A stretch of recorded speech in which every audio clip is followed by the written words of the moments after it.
2025, and of course, it is January. Check your time, 10 minutes, just past the hour of 7 a.m. Yatrasi, you might know Ghana to say meeting. It is Mike, and of course, doing this with a legend, Reverend Rena Bakufi Asante in an opera. Now, yet to me, adding more issues happening in this country. In fact, there are a lot happening in Ghana. Over the week, what they say, Achoma Kwangoma, Eja Edemu, why NDC youth be in your tip off? Say, oh, Obachoma Kwangoma, I dare say, and near my can't say, from people living with disabilities. You know, Omo Abia, Omo Ayare, na Abane Boa, Omo, and then made the Melkia for a Edakoku, the district coordinating director, Nifie, Mame Eunice, Ifie Ma. Assembly members being so Cansanyano cry. In fact, it's been a lot. The agitations and accusations, wherever. In fact, the Ekos watch Makwangumano, any thing. Benamre, now yet to me, Edding Como and Anopay. Udim say over 325 NDC faithfuls. On our NDC 4. War Asantima Temha, and now Diako say veteran Koso. Now, veteran Koso be a Riemu at the Maomoa. Omo say Omo about 43 constituents at the district. Now, Omo MCE, DCE, and Mayor. Enra, now I say Kemediano, itimi a course of veteran, itimi Koso, the NDC officer, Wamakum, but Enra, I dare say Kemi, Diano, and Benefore a train here, Edekoshe Mandia.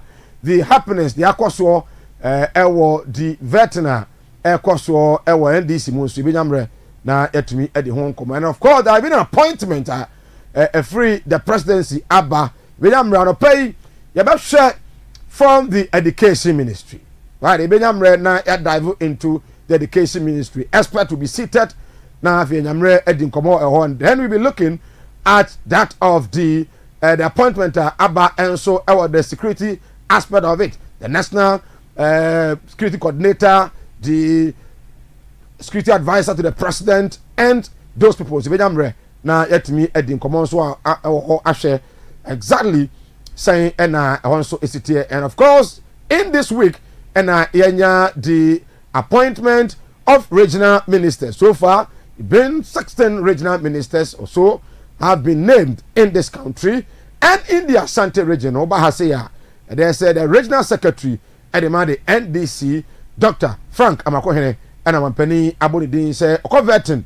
Now, the appointment committee in Parliament, Ajiri Tumudia, the first ever youngest regional minister here in the Asante region. Binyamre, now, and also yet me at the hall and Comonso and Anopei, way Ghana is saying. And then, you about share the minority, so about the appointment committee, so. And someone almost so Eka say the chair of the appointment committee, Honorable Ahiafo, idea what Gagi Omo on Besom between Busa relevant questions, or between interrogating the appointees, and answer nominees no, among when you're the best out of them, and they think say any idea a bit me abwa. You know, we are brand near Dean Como, but I don't pay the question still remains. Say Ghana is saying, Ghana at the same. Just last 2 weeks, and yeah, they even because yes, yeah, they Amampeni, His Excellency John Dramani Mahama is here there. So, if you count the days, this is on the 7th, and the 11th day, I don't know, is so. Oba or promise on my Ghana say oben nemu ne cabinet ministers within 14 days. Now it's 11 days. So we have 3 more days to go. And we are going to judge John Dramani Mahama, His Excellency John Mahama. You bet, you know, based on one Muslim, they are quite in fear watching. Ohunu ye, the lessons I will see here, and they'll catch the Ghana for saying, I mean, I don't need trouble manua, obey. I don't think we can say it is early days yet, but we believe that it is not. Because in 8 years, Okwatena Efie as a former president, na Obedia Konya 4 years. Ohunu said the Ghana Mambo City here. So if you tell Ghanaians say within 14 days, me cabinet ministers, within 120 days, this and that is what I'm going to do. For instance, say or can say or betty a committee among ebeshe na Emma Bank, Women's Bank, you bet me I na ya say ye at the ama among education sector, the reforms, there will be consultations, will be another beba. You are looking at all these things. So within the 120 days, His Excellency the President, a bit me aye because or not there, on the first time obedia kunya, I bet be paying.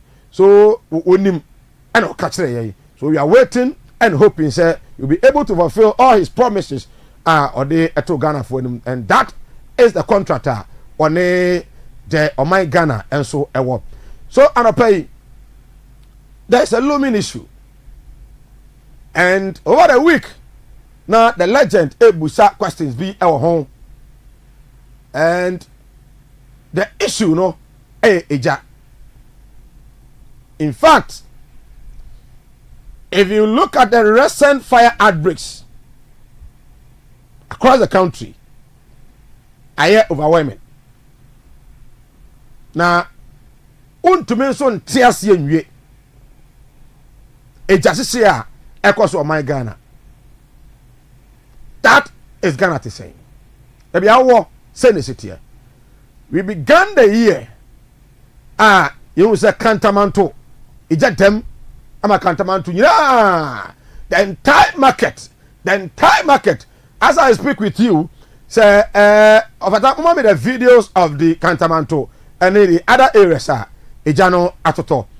As I speak with you, all Kantamanto the owner say enua mono ene ye dia bokantamanto market ni nyina enua ene ya sisi ho na ese ye boss obi abon there individually.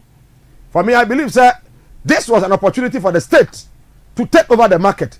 Now kayanya emanenya a befitting marketer ebetumi aboa because over the years almost every year you take kantamanto. But the market near see year.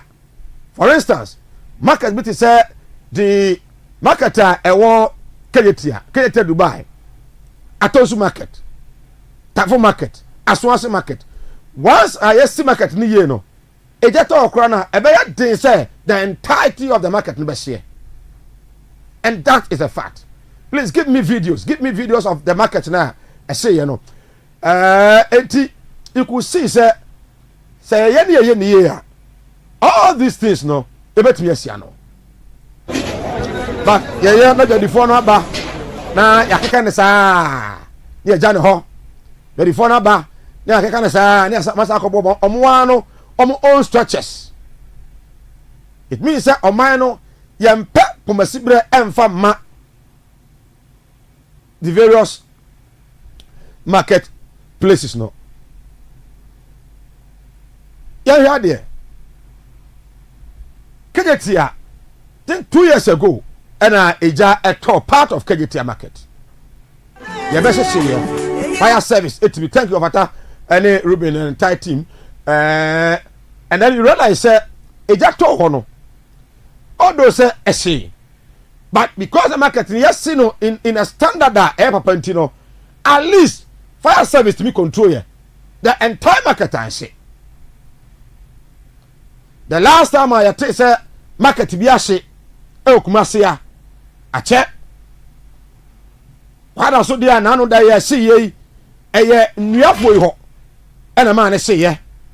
So enya marketer yes see near ye as a modern market.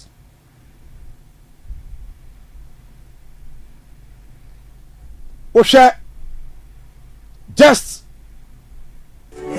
Wednesday asafo na enu asafa himfie area ho ijato ho aseduro be enra najo around 9 to 11 na nipa na ewasafo na enipa na ewasafo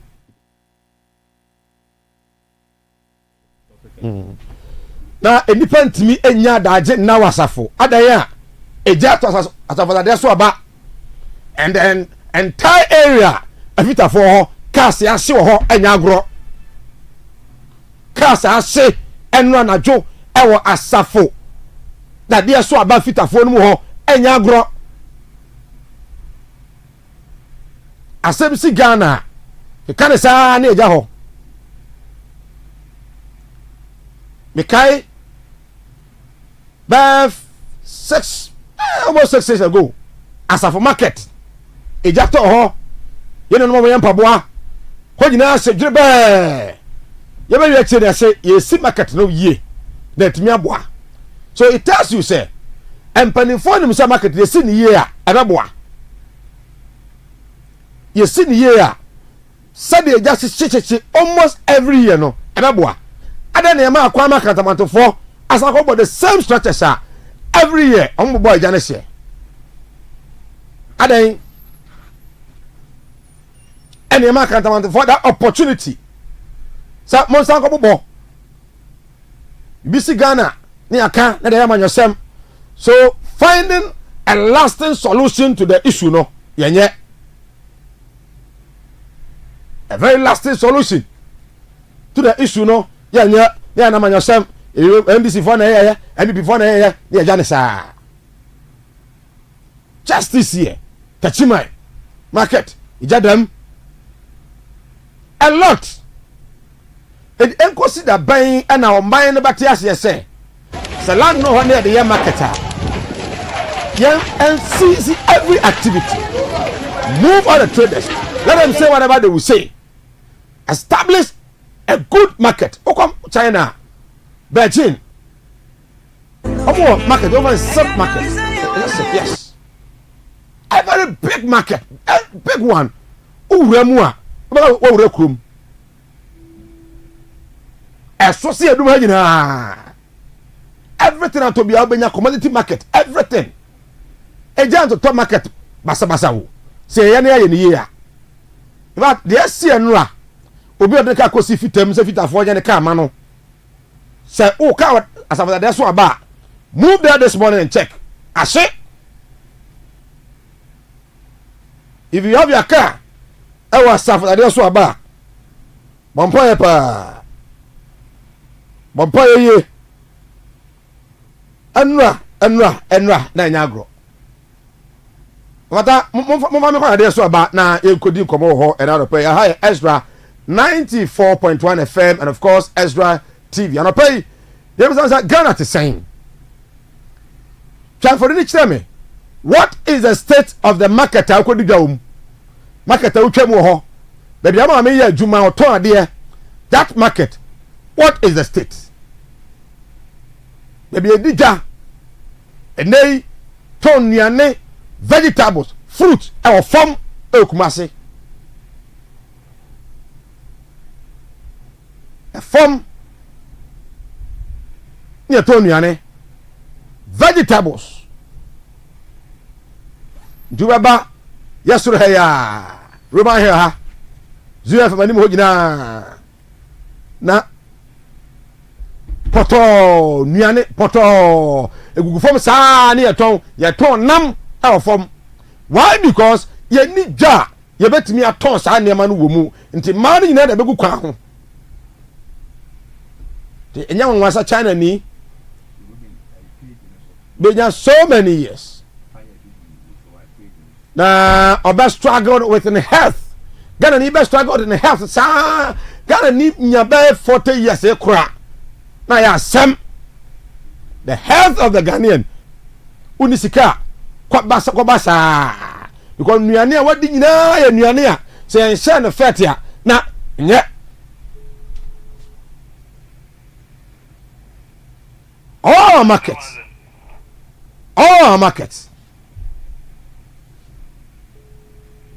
jatoha na toha yes ebi no so kura seda di jare ko to market no say enhye na enhye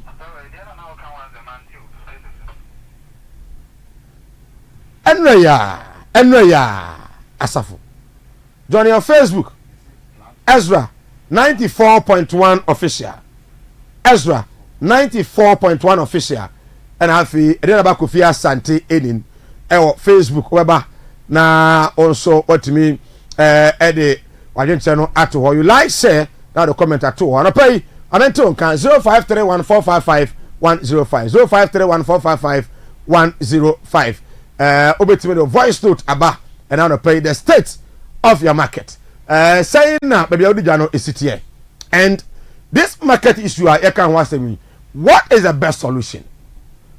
Do you always have to allow the market the traders know say e what say ya omambo structures na say na boss structures and then we push the blame to the government at the end of the day. You see, you say, "Bami ako kantamanto, ana na ako kantamanto." Chada ako ho. Professor Jane na upokwa jima nso ako ho. Kwame Frempong nso ako ho. There are a lot omo ako ho. Omo ko ya dan, omo ko ma omo sika. Come on, cement. But you bet you have to also as on mine. So market ni yenye ni yema dwodifo no na ehia na akomo cement, akomo sika, iron sheet.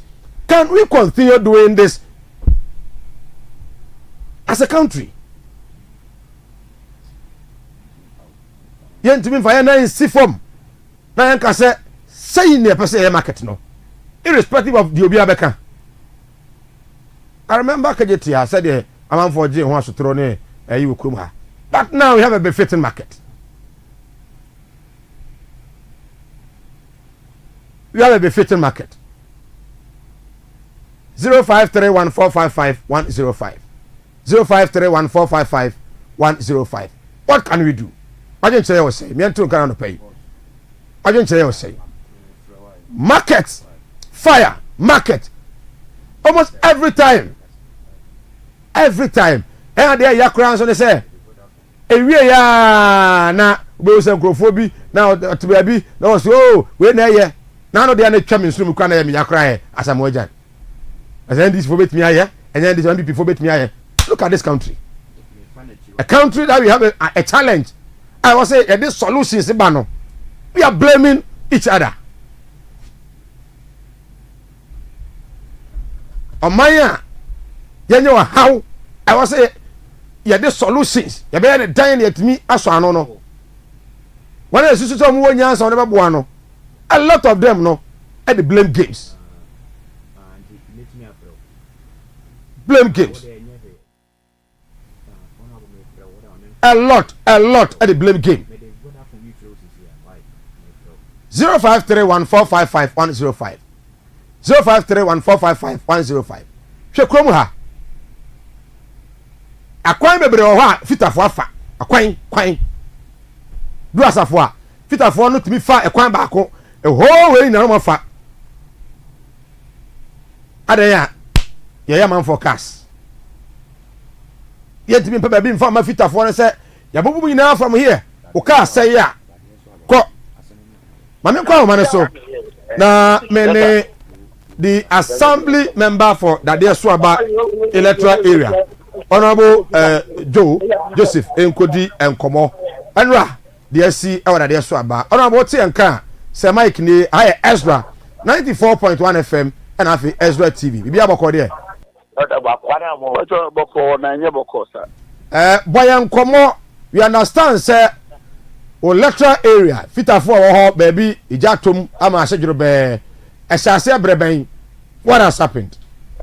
Andrew amecha kefo ina abomo fidikese so Andrew na jo 10 ana the status you imisle ni ade nti yerase ko pantwan ma obi afa mfe na yerase ko because baby a me fie wo no e opposite kwa nti ye ko ho yewura ho no ase ade ana eja na koso bebre nti ye fre fire for ana mo ho ye ha no mo bae na ade ana ase e ha ye kakaye asese na mo de bewura mu no oh fitting shops na do be abo okwa na car na park here na bakwan ni sa na ade nso asa e hu o ma o mi cars in front na asese no and ma me fa na say jano asi bebre because o mo do ho ntem ti me no ka say o mo nya asese ntem ke no mo an kasa na ye say de ayen so mo ka so mo twen e peja cars na ade nso nyi ana so mo yi host no de we ma for so ya me nti ta ma jano ba fam kwa na be 1 o'clock anomate no that the cars are seeing And I don't know many who cast bed 7 and the RC away if you any. I don't know. I buy shops are saying I did it and did a break. So how many cars and Ashe? Hello? And I will buy how many cars and Ashe? Cars and I mean 7. Yeah, me and Casana who's 7. I say, or the any. 7 cars is see one a man for Abaya no Ashe. I say in Ashe. If more Kana, if you woman moving cars, and I do more answer another. Among your body west. I say, what would you home? And run about to some of your home. This is moving cars. If you run the 7 day, me and money we are in Asia. Well, only in a few and a fire you buy, you buy handsome, you are. That one is very well. Fire for no, because I do. I from Maba. The 54 so, you have more Maba so. And I do not have 4 mono, Janison, I 4 mono.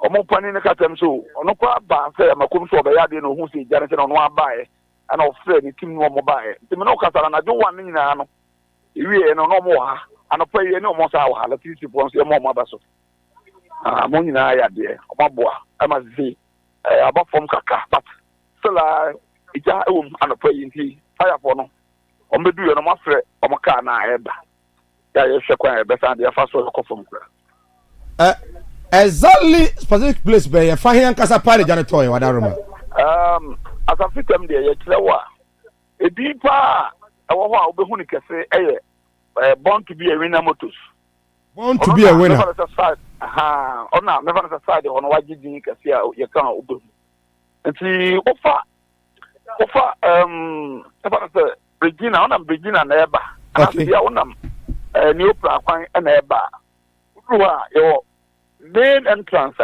ewurem ewo asafitem but no afa ho ana so be free am come traffic light ana e ban so a won so omo another entrance ewo ho za Benson school wono light na e ba we am come traffic light na e ba do wani atre beginner traffic no yeah e ban so we am come traffic light immediate right o ten ye na asafitem no so make gate ba ko san wo so e be asafitem ho so fa ho obeba ho obeba enti me fa no say omo entrance na e be wuram no e ye mienu akase mienu ha ba ko asafitem no e yi or say me fa no say say moto start on beginner start one ba ko so wo amakom traffic light over now immediate left if am ko traffic light that say ho na e ba immediate left also entrance na ba ko ho ha okay na say me fa say ofri Virginia na eba de a o say photos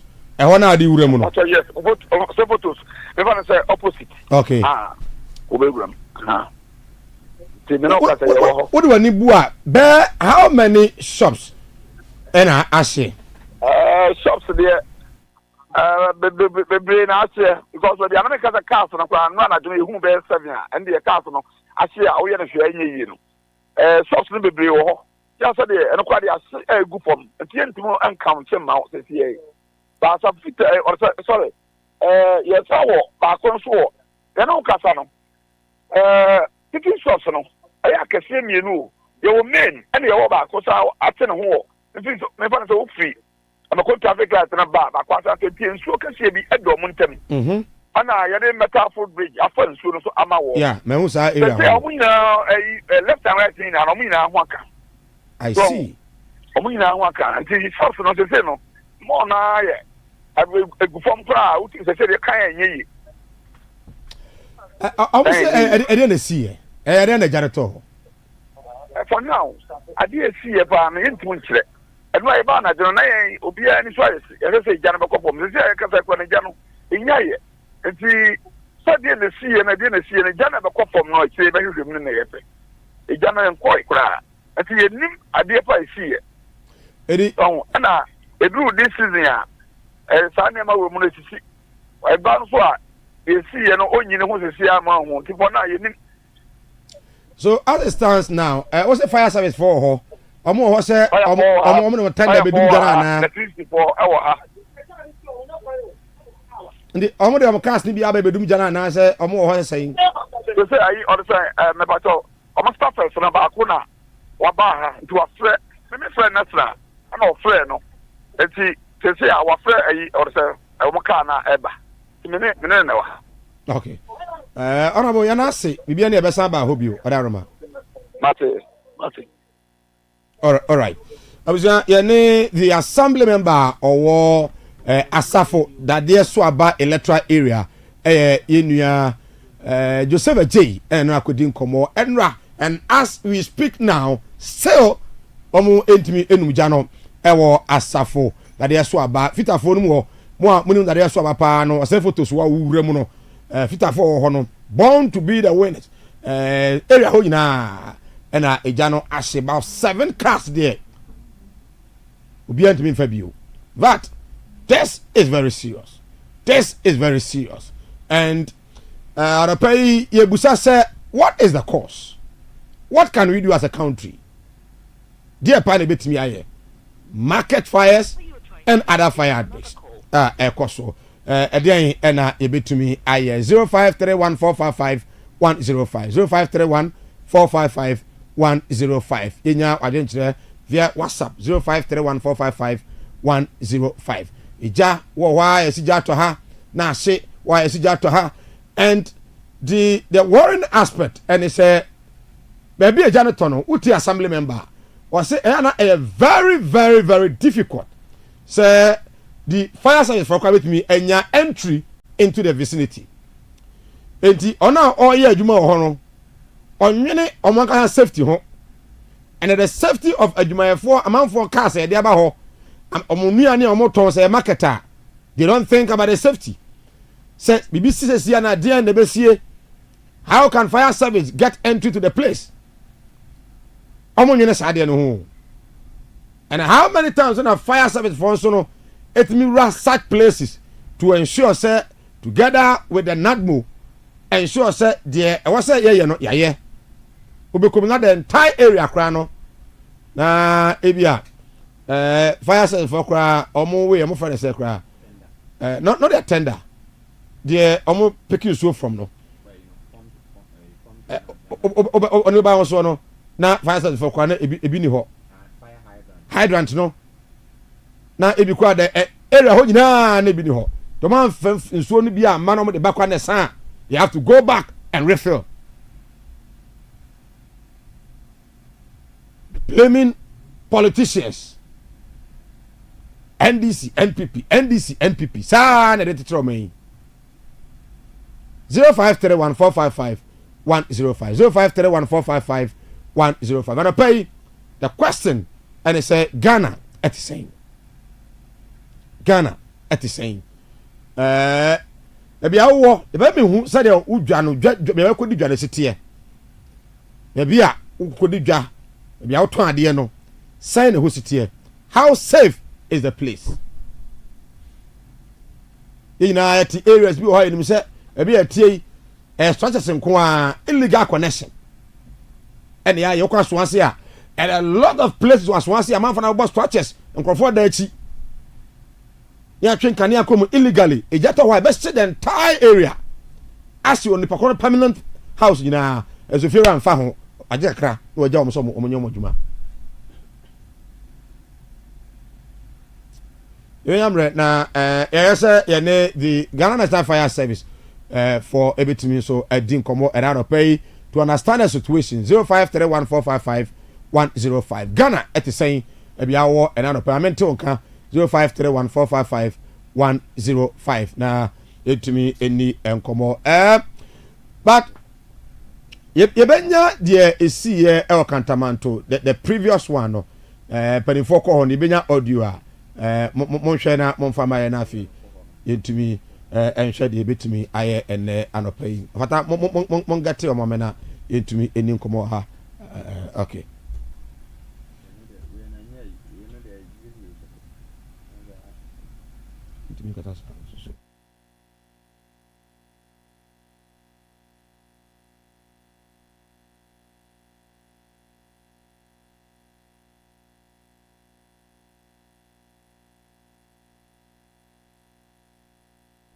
Right, it's Voyage Zebra 0531455105.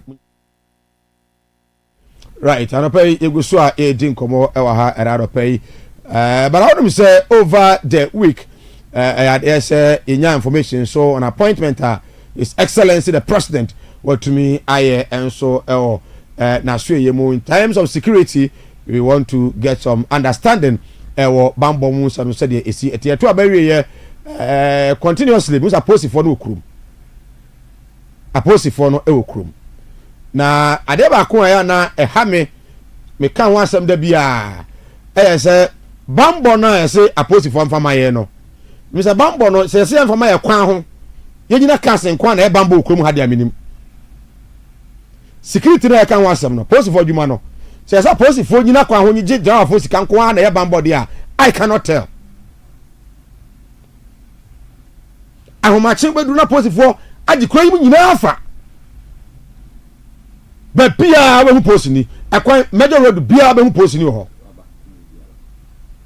major road bia we police ni ho hello mam amen kwa o mane so na me ne security consultant and fraud and security analyst minua penny sofo Richard Kumodo enkodi nkomo sina rich say Mike ni hi Ezra 94.1 FM and afi Ezra TV as a fraud and security analyst. My first question will be say Ghana at the saying in terms of security as we speak. Oh, security continuous management and apart from the fire that is becoming a threat, I haven't heard of any major one. Issues of Boko are continuous one. Issues of Nkwanta are continuous one. And I can say police report said they brought stability to Kwata. But these are continuous ones we will live with. And besides the fire, I don't see any other major issue. Right. And I pay far no there na ye di hon komo extensively. Yan sha de say Kantaman today see just within the next 24 hours. Na the phone no asase ebobo on own structures. Is that the solution to the problem? You come say every year Kantaman best you share most of your market now. The nature of the market makes it very vulnerable.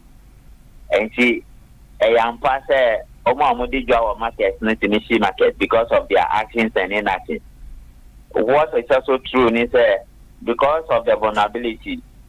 Any other person who wants to create problem for the market can easily go in there and bend down the market.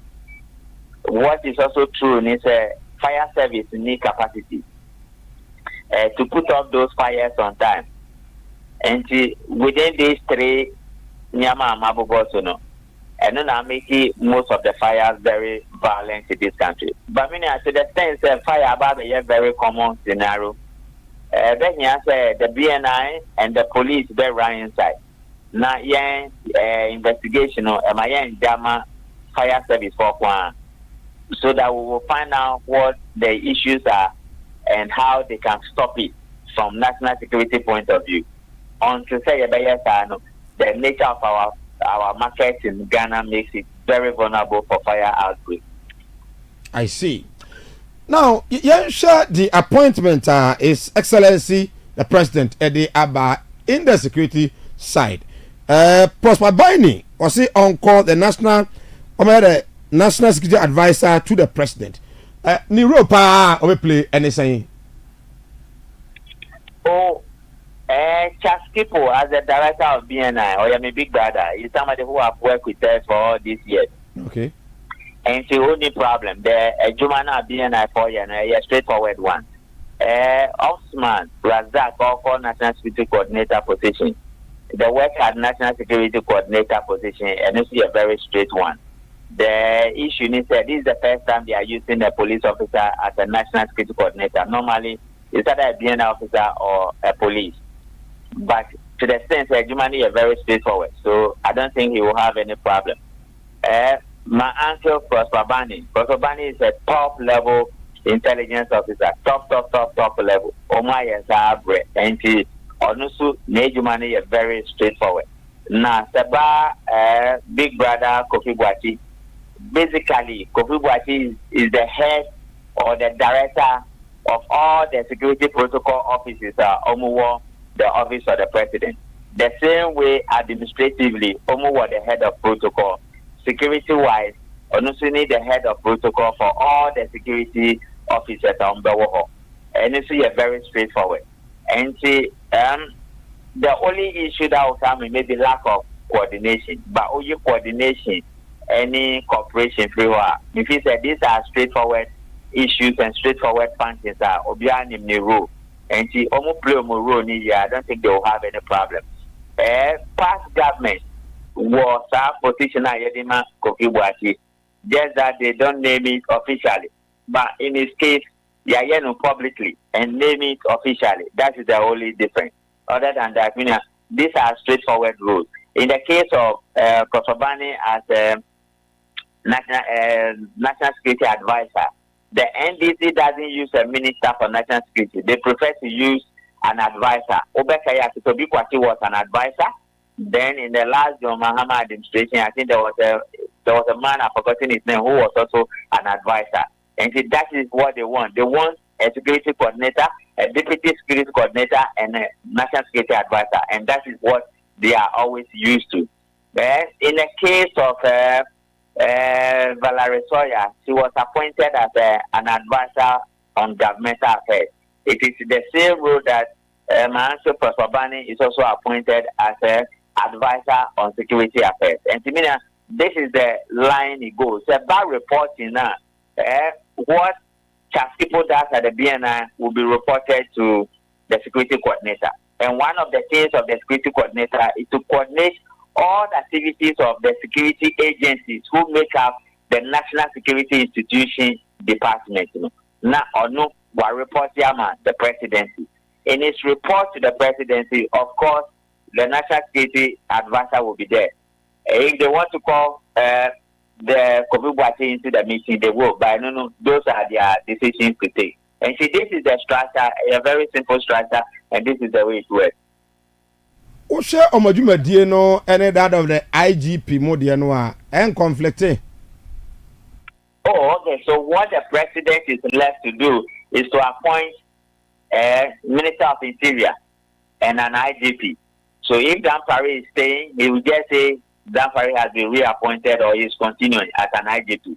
If Dampare is leaving, then they bring a new person as IGP. Jumana Chaskipo Beye, any national security coordinator, they are looking at 4 things. First one is security intelligence priority interest. Second one is national security priority interest. Third one is national sovereignty priority interest. Any fourth one is public safety guarantees and assurances priority interest. And the fourth one, which borders on public safety, that is the one that comes under the feet of IGP and Minister of Interior.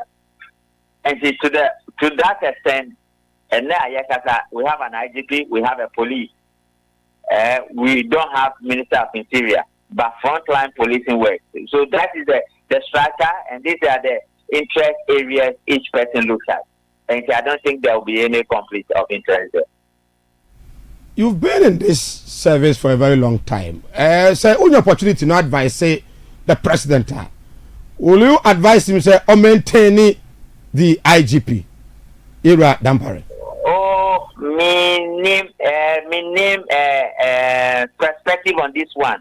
What I know is before that Dampare Bebanu, now the state was finding it difficult to get an IGP. But that front has been stabilized for some time. Number 2, we share in frontline leadership role, or per se, or leading from the front, as an example. That is one thing I like about him.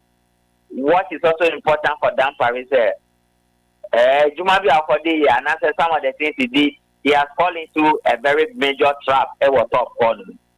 Oye Juma police now over drew COPA, almost a trap will be the very top. I think that trap has caught up with him. And that is why he is finding it difficult to do something. Then of course Okobie Tesano policeman coalition, which he has no business doing that. Then of course President Aman assignment said it should investigate the getting deaths and many of the casualties that occurred from 2020 to 2024. And so these are the test cases. But it is the prerogative of the president to decide who works with him and who doesn't work with him. It's also important to stress the point that from the day I am appointing as a IGP, on himself one day they will ask him to go. Either he retired at the position or they will ask him to go. So these are the permutations within the IGP area. But for me, I have no opinion on this matter, and I have no perspective on it. I see. Rich, Adopai, you're near here for that. Thank you. Right. I was my security and fraud consultant, Richard Kumodo, and I couldn't come on Adopai. Hi, Ezra 94.1 FM, and of course, Ezra TV 0531455105. 0531455105. Ma ente won kan pay with your voice note Fabra. Come on, the matter of security, market, fires, and they can who you know into me ente won kan 0531455105. Ma yanko abana. Okay, 0531455105. Yenya the better understanding of the air cost war. How should our market say? And I was say market no. Is no.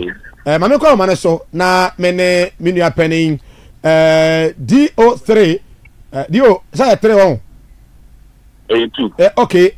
DO2 Peter Aka the Ashanti Regional Public Relations Officer at the Ghana National Fire Service including command of pay.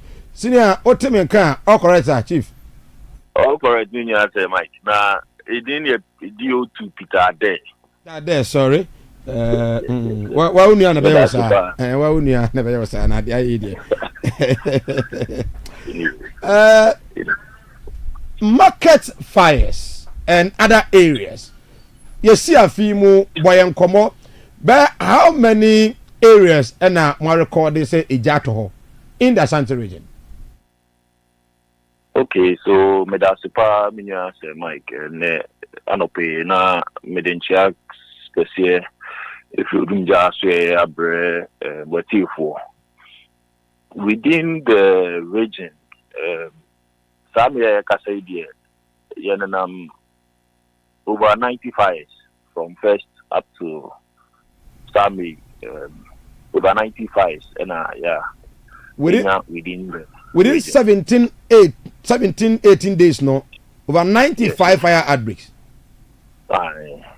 Over my specific areas be a BSCC what aroma. Fires we there for all the categories of fires. It be a domestic ones, it be a commercial fires, it be a bush fires. No, it be a Kwadaso market or Enra, it be or Asafo Fitem, it be so other residents, Asafo Akra, no residential apartment be and so Eshiria. And Sanam Khan, it be so bushfires and so a woman be. The cause of these fires, what me and be because it's say yes, more you but I am got to pay quite as the idea the man is here.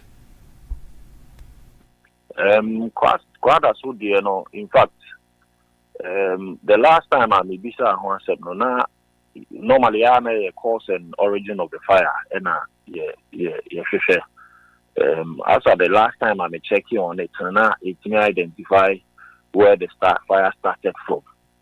But the cause no there na investigators eguso or mo hwehwemu. Minyanya Bruce from Momon to know exactly what caused it. But infants are not there na is here was a victim. Eyewitness account that says almost be around spraying shops maybe a war no. And a trigger fire no to the trade ball and the Jennifer ball and so about spraying shop into the need to turpentine, petrol, in fact, full based products ever into a shoe more and I just say a shake a call. No. So near bisa and ekofa ejano eba asafo residents na she on around the na the NC and Chief Palace on around that area on residents we last week and also witnesses and also say one more explosion be a diner ejana start free mono and a trigger ekofa ejano eba. So the exact cause na there always investigators to establish it. But more establish we are on the information the owners of the property. Yeah, standard operating procedure and sana etie. The JBR and I say BB JBCBR Ewura. It is a marketer and the janitor authorities, market authorities, any assembly and the owners of the market. Inti omo apply and omo requesting for the fire report now. The offer process no now the report no at the amount. So they know the causes of the fire. So omo person they know it. But the occupants of the place no there omo need to be some who know the cause of the fire. And because the occupants no they also have the omo to me in some who provided or more making the necessary request for it, they will get it. See, any assembly member was suffered that they are being command of pay. Now I see even the access route to the place in the Krano. Pa say Mubija be at me right. The Ghana National Fire Service, marketplaces, any such places like this no. I am on town coho and says in case of any eventuality. Mubetimi etimi anya access to the place. Mon ko no mon ko dim komo. En gon go say those things no are being put in place ana. They call any omudin komo from time to time. Market squad here because of recent spate of fires within the markets no. Yenyebi or some kind yenyebi or Accra Kantamanto yenyebi or Kumasi Kwada so wood market Bolakesim yenyebi or Techiman northern region. As a result, Chief Officer Julius Kono Emma directive say a number of things. One, they say position here fire attendants by the markets from a numerous 6 p.m. Ekosi and 6 a.m. Then set up a task force or more within the markets during the daytime. Acquire patrols, acquire surveillance, normal education, normal inspections to identify near fire hazards now or more aswano. Nothing so engage district assemblies, any market authorities, near set fire units within the market. For markets, any other commercial areas, course engage you or more. Now the say who engage you said then ensure say make provision for accesses now. Then those areas are still giving out to people to trade. Those areas are still giving out to people to trade.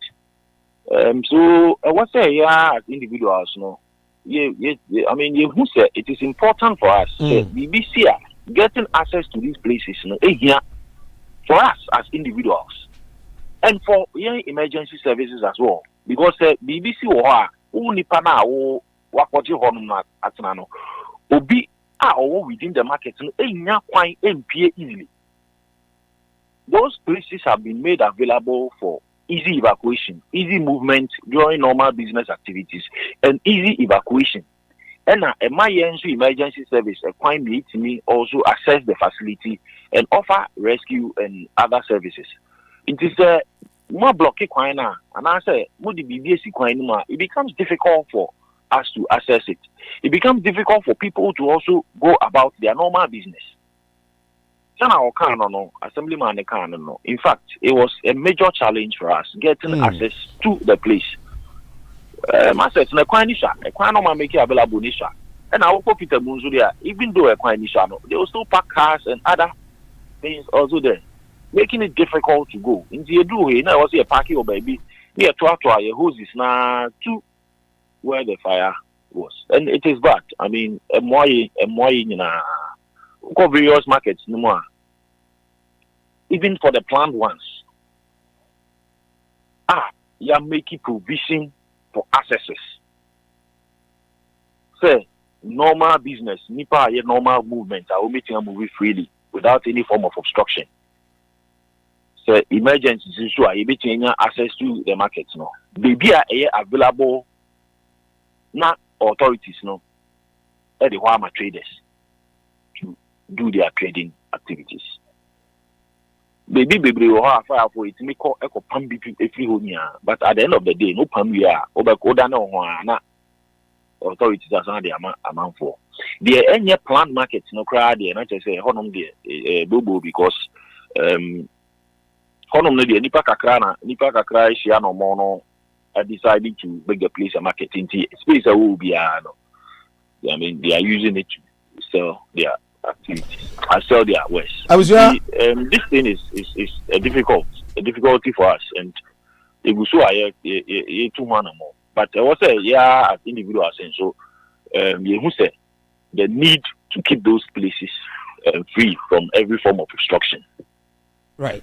I was to a higher Ezra 94.1 FM and I feel Ezra TV. Me and it's a mic. Mene di kasama for edema dum judgment kwa ewo o my Ghana na sentimental ha Peter Ade DO2 ene no edin komo ene anopay dio ba obi so ebuza say mo fire tenders you see the entire area of Obuasi fire tender kura ba hokra ni wo how many fire tenders ena mo ewo Ashanti region? Ashanti region, there were 23 fire tenders. And it's supposed to be how many? Because I mean, say 43 districts. And what region? I was saying, Kamunyanes, was saying, now 23, right? 23. Okay. In fact, Ushemwa and Ka, there were 43 districts. So 43 MMDAs, metropolitan, municipal, and district assemblies. Inti anye biya kaninka wase district biya enya one fire station equipped with a tender. So after them can I say? And no ye the least crowd. Inti the papa mupa and wase district biya osha activities any development no.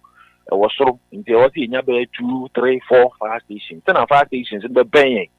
Now, what tenders and so on, we can quickly dispatch those tenders to go and salvage the situation. But this year, in fact, it's been like this for a while 23 fire tenders, and they some 43 districts. So, one tender can serve about 2 or 3 districts. Obuasi the LBSI, Obuasi. One fire station with one tender. Tender no, I say, the technical team Bushua or more A2 and more CC. Fire station was 3 districts. 3 districts. Obuasi, I think Obuasi East, and Akufu. There's 3 areas, but me no cases is here. Actually, to make a cry. Because specialized equipment in Tolibia in Yemen do a source if we about outside and see me and Saka 2 so we can start in Nugu or more I MCC are there for Mena na BBC or the dispatch a more moko a coche and AG so fire station or Monso BBC it's me a fair or my mombe a year more. So that situation way. Nye Obuasi, nye peculiar to Obuasi nkwa. Nigeria mi odi nkomo bebre if you that demo yeah me can say 23 ne kra no if you that demo ne edi nkomo a 23 ne kra wo kan kra no na emu be 10 I say kra so nya adwuma so 23 na wo kan no how many pa na ye adwuma now a obetumi aka say bibi AC bibi ya no a within that we know ebetumi tenders ebetumi akọ. In fact many occasions is here because of the nature of the tenders, man. A big cry, in fact, so all the ones also munea. It's now once the 4 to 4 develop it. Now also share a year and also. In many occasions is here, means being sure the exact number a year, because I was a bisa once a month with me at the amount, but no cry, a beer say. and I'm making Obuasi the Wakichima Kakra. Then she had the I say, Gusua, ye 200 more. In fact, they be a Wakichima Kakra, ye shanty, 23 no crano. If you say, Gusua, ye 200 more. But then the last time, not tech the Anona and Yajuma, Mawati Hojuma. I check the Yajuma, in fact, no fire now, a coin, no. No fire this year, no tech the no, a can be a coin, a 4 tenders. And a coin, check a diano, a can be. Came in so the other saying. Came in so the other saying. Came with diano, after na challenge the woman. I think I can call home a coye, but me did say neck, or make commission or a neck, and I'll pay, or more who see fear, and no cassia, or more your connection touches no more a commission on neck. The came with the end there, beba up a neck. DO2, in the next minute, a football band at Ghana for. The American say, in fact, the only I take fire safety issues seriously. I believe I can say safety a paramount, safety a key. It's better to be safe than sorry. Safety first. But nipa security important than safety. But young combine it too, no. Yeah, security, no. Yeah, safety as well. Because security there, all the Impuma Bicha and Weshia, who will put the necessary security measures, all the padlocks ever to 2 near memo. But conform that point area, or better portable and valuable items. But a ja a bar, a better including the panel, a light, or conform on to me in fact, if you know encore. On to me in fast shop nenko. On to me in fast store no enko. Eja ebetin afaninya ediako. Indiama eja nsemu ehia yen pa. Ni emputi the necessary safety measures in place ebetin aboye ye ho ban ene eja pade ye ho ban. Eja bi ata ticket to bi. Nti yesre abribia ye ni amanfo kasa se yam pa extinguishers. Ni install e wo bibi a wo bia eja ata ticket to bi a na input live in danger ubetimi the extinguisher no aswa no ansa na fire for kra ya bem yempe bi mfangu oni yempe smoke detectors enso mo efi na ejana start here aboy enkai say bbc nti ye respond to it fire numbers nso yen keeping in handy my need to agro bbc ana ku pise ejato baby accident days baby no afre numbers nso na etimi adiswa ba be yo numbers ni ye 050 500 1415 and I say 03220 22221. My size should be 050 500 1415 and I say 03220 22221. There was short codes in so I be afraid also. It be 192 and I say 112. Let's say you keeping numbers see away phones, you install phones, mention to baby. BBC AFRIFA share. We require the baby out of the okay. But the old phones would you can easily pick it. Exactly. Now offering near Baby. Finally, the attacks on your men. Now a crow from and then the last one quite reason why who I think as I touch my go. I don't know as a phone Timase.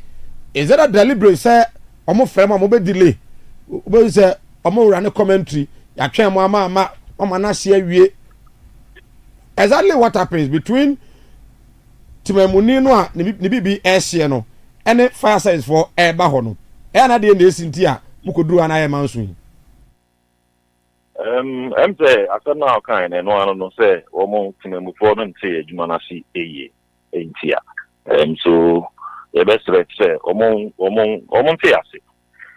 a case example, or bossy, and one, they call imagine, say, the BC or bossy. There was a dispatch tender free for me now, and I take it time as I be drew. Indeed, take it time they drew her. Most often than not, victims no cry now, or monobibi, do not really react, but people around. The money AKATAKYIE and say, yeah, I check. But a choir will be a fashion, some choir and attend and be fast rubber.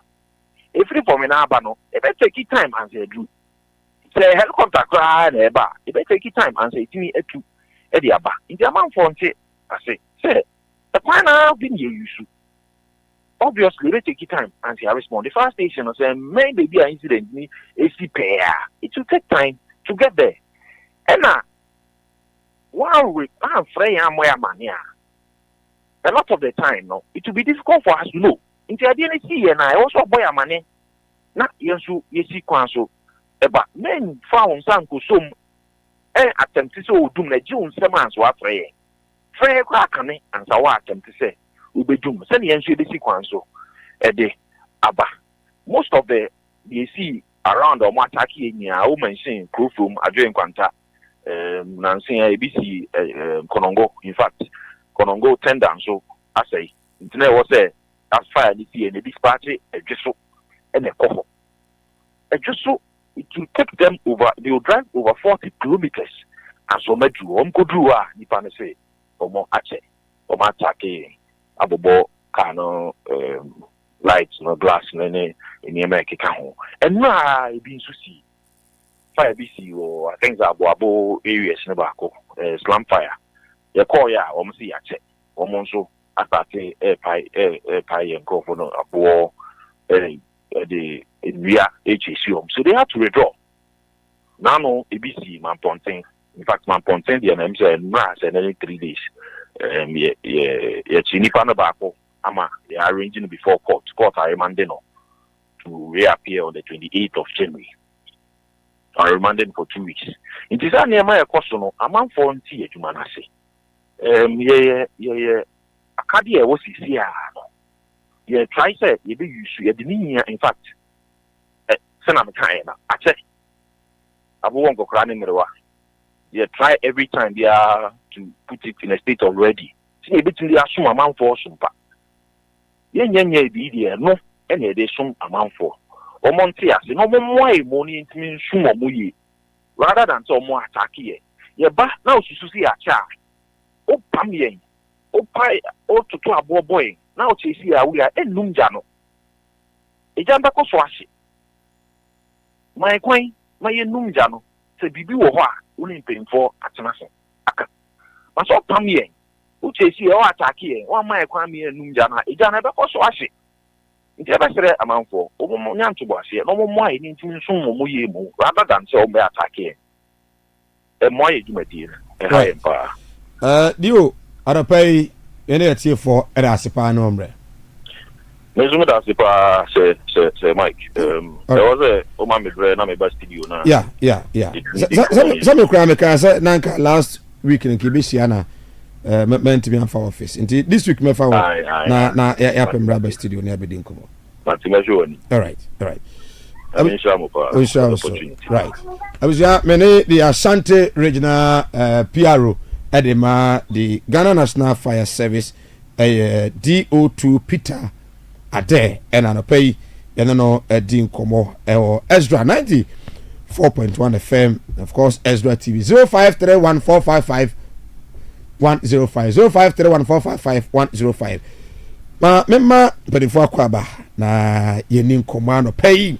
There are a lot out of pay na yedi ho enkomo. Professor Yahans Atta, a senior member of the NBC, still ready for the appointment, and of course, senior lecturer Amstead. So, Prof. Crash, Prof. We HOD and Dean, yes. Ghana, Professor in Mathematics, let me know how to pay. Prof. Akwaba, Happy New Year. Many happy. The whole year in here, what do I say? But so Ghana, Ghana in mathematics, paying at me, no matter. The lectures from which time I do okay West here, maybe do hey. Master, when now okay West. My supervisor, Professor Eduardo, our University of Education, the PhD supervisor, Omuina, Major no, Michiamuina, Namonte Palm de Mam, okay West. Professor Krapra, Dean of Faculty of Fiscal and Computational Sciences, Professor I.K. Duntri, Professor F.T. Udru, Professor Kinabwedi. Just say, Omo mathematics department in and pay wow. I know what country Canada. I mean, because you better be a do and I'm saying go for be and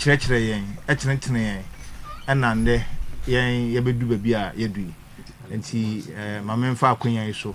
I mean, all the mathematics fraternity I Ghana.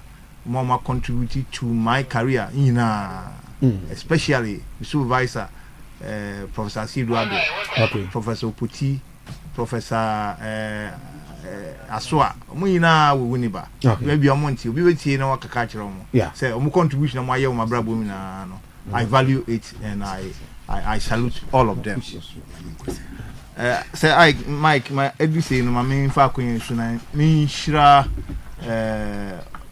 Krura ane Yankopon inshira emfama no na Yankopon koswa mbo no ho ban na oma no nyini kire na oma na hoden na ontumi emfendi kru yi a ye na ye free akunfi ba ya ba betena ye boy ensese kakra he Yankopon inshira Krura utumfo se to the second na mbodi mama muso piao na yente hwe ade na koso o so adwuma wa bɔ no kurom apa de ye ya ka ho se mahama pese na adwuma no eso ani a we also want to see say mo so am wa sentimental mo amabɔ adwuma no you are acknowledged I know there they should be aware of that too yente hwe say Mike Prof I say who say say na afina Omampin John Dramani Mahama Washed Mas. In fact,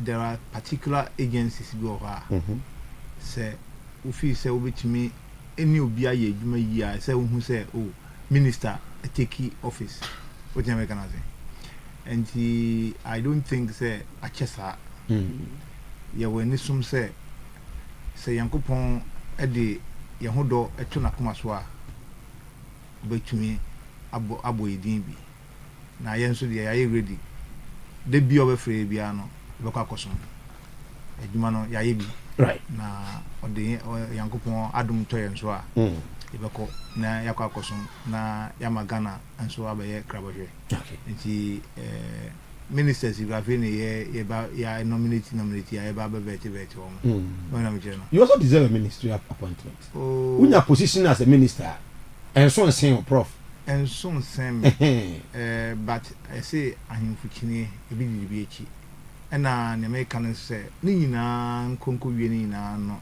in the wisdom of the president okay the bia man peyin John Dramani Mahama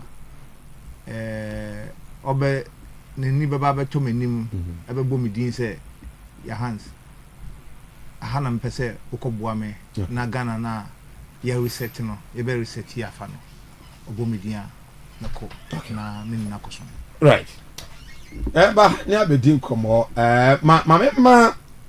me am a development consultant but when it comes to issues of local governance and how to put things in place very expert in that why a vice presidential candidate an independent candidate called Chumberima Edu in the 2024 general elections. No, I don't mean Akra, but Enu Muhammad, you know, to moment me, Nyaba, Ariba, Azongo, Atnasi.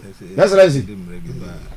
Akwaba, Yamedia, you have a cordial, Yamiadumo, Wadaruma. The Radiasi. The 50 saying Ghana is saying.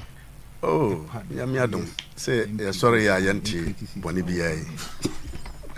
Yamani Danasi. Ghana so dear Yam Sumai.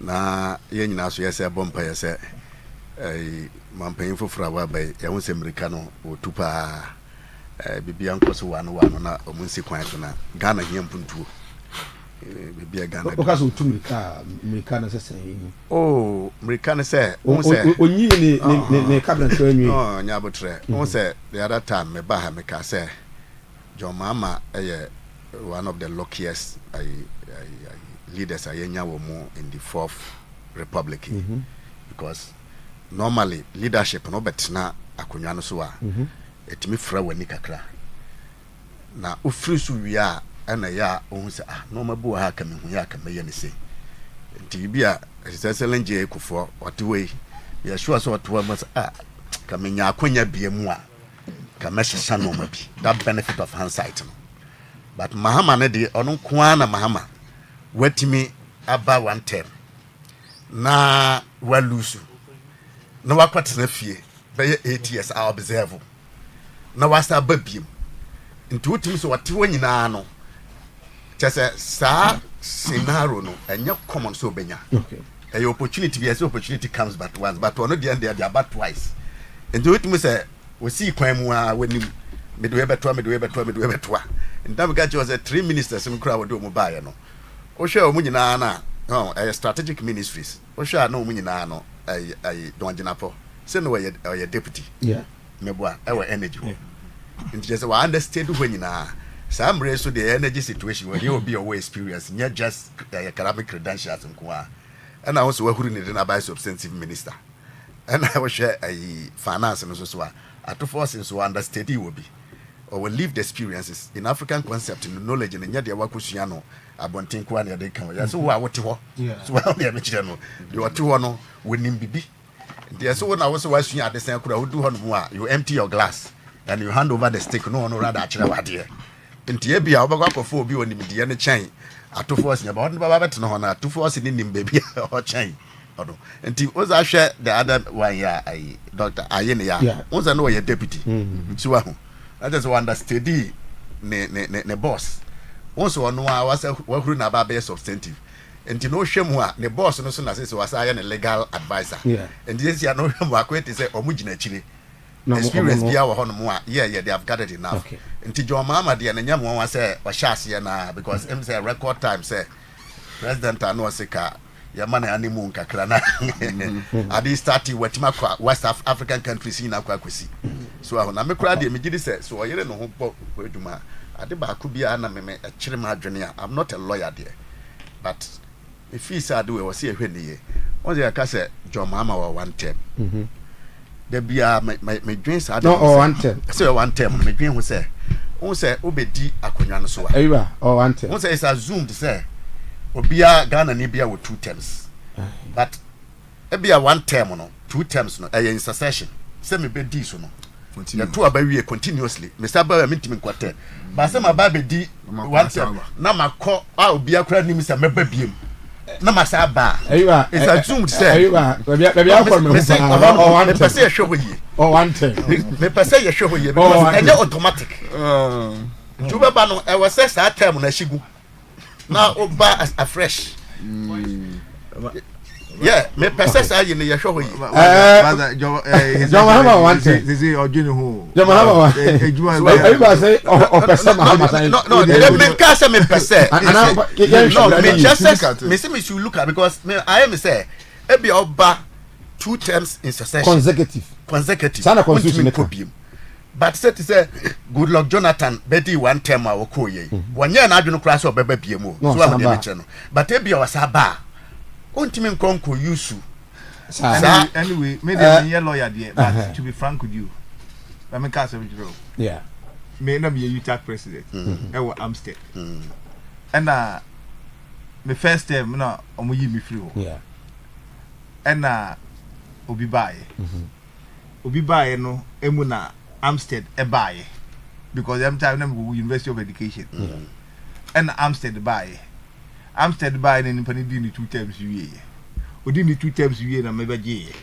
they say and I'm say you moving from one Amstead to possibly me your lawyer need it but assuming say before John His Excellency becoming the president now maybe there was constitutional review first constitution gives different guidelines possibly that but they say the prime occupation of His Excellency John Dramani Mahama is to fix to reset what the NPP has destroyed and you need to rebuild and the rebuilding is what you need and so let us all help him I am one say 4 years obetumi build BBS wo so ojai mu mo bia nimpa no betumi di Ghana kosi be papa man. Baba is also raising another way. 0531-455-105. 0531-455-105.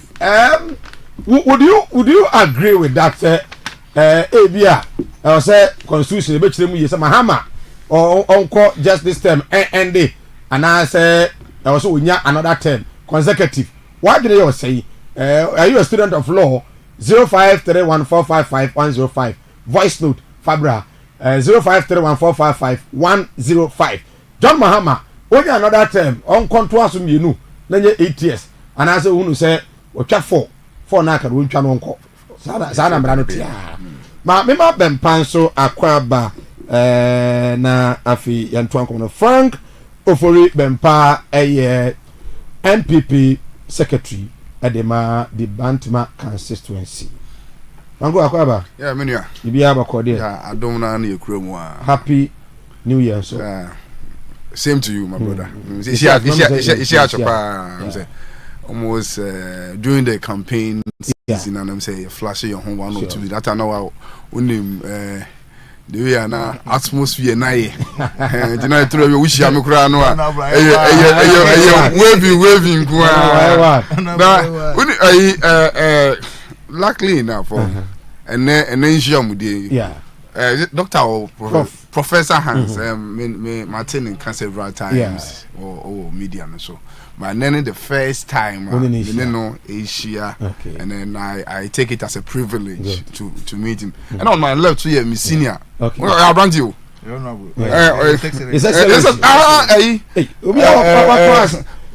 Vice presidential candidate. Kumasi High School. When we meet ourselves, okay. Our branch seniors. Kumasi High School. From 1 to upper 6. From border. I'm sorry. Do you know a picture ball outside Biana? Oh, Anna. What the idea? No, they have to. They have to. We work on it. Push for that. We work on it. Because I'm picture ball. Obi a very say board time we work we will work on it. To a vice we will work on it. So the only and he's my senior. Me call form 1 or no was upper 6. Senior Adongo and Azongo. Uti do you know? Yes. It's a privilege. So many years, and then in that. I don't know. I come very close, but position to say. I'm saying, sir, question we young. The best person to give us detailed atmosphere of opposition, you know, be a prof. Just in 7 days. 8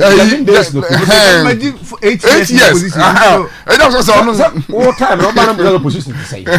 So. But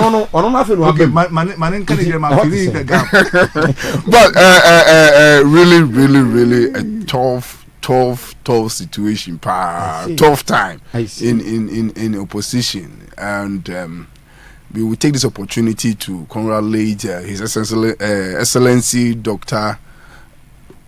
John Dramani. Onyanya doctor mpo.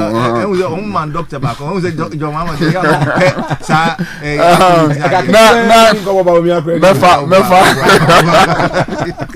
mefa konya wesu na machire krura. Otiko koso na boom. Bribia na daroma na yinyam baby eti e wo asantemam. Ti baby bia e de na bisi bia no wo say ye to no nkra chia no. Na mafa kwanya wesu na machia me boss Honorable Francis Asenso Boache MP for Bantima constituency on crime no amene di nkomo na 1 or 2 programs bi na kompeso back weekend but a program bi achina tan crime no weekend won't member na the party mpanyifo nyina mo Bantima ne party manyina wo Bantima nyina no machia o mani me general secretary yeah, Justin Kudia. The Bibia will be ano na machia on so still maintain. Na machia on so minya opposition no wa ka kire wo MP say our position na my office there so about one Obeba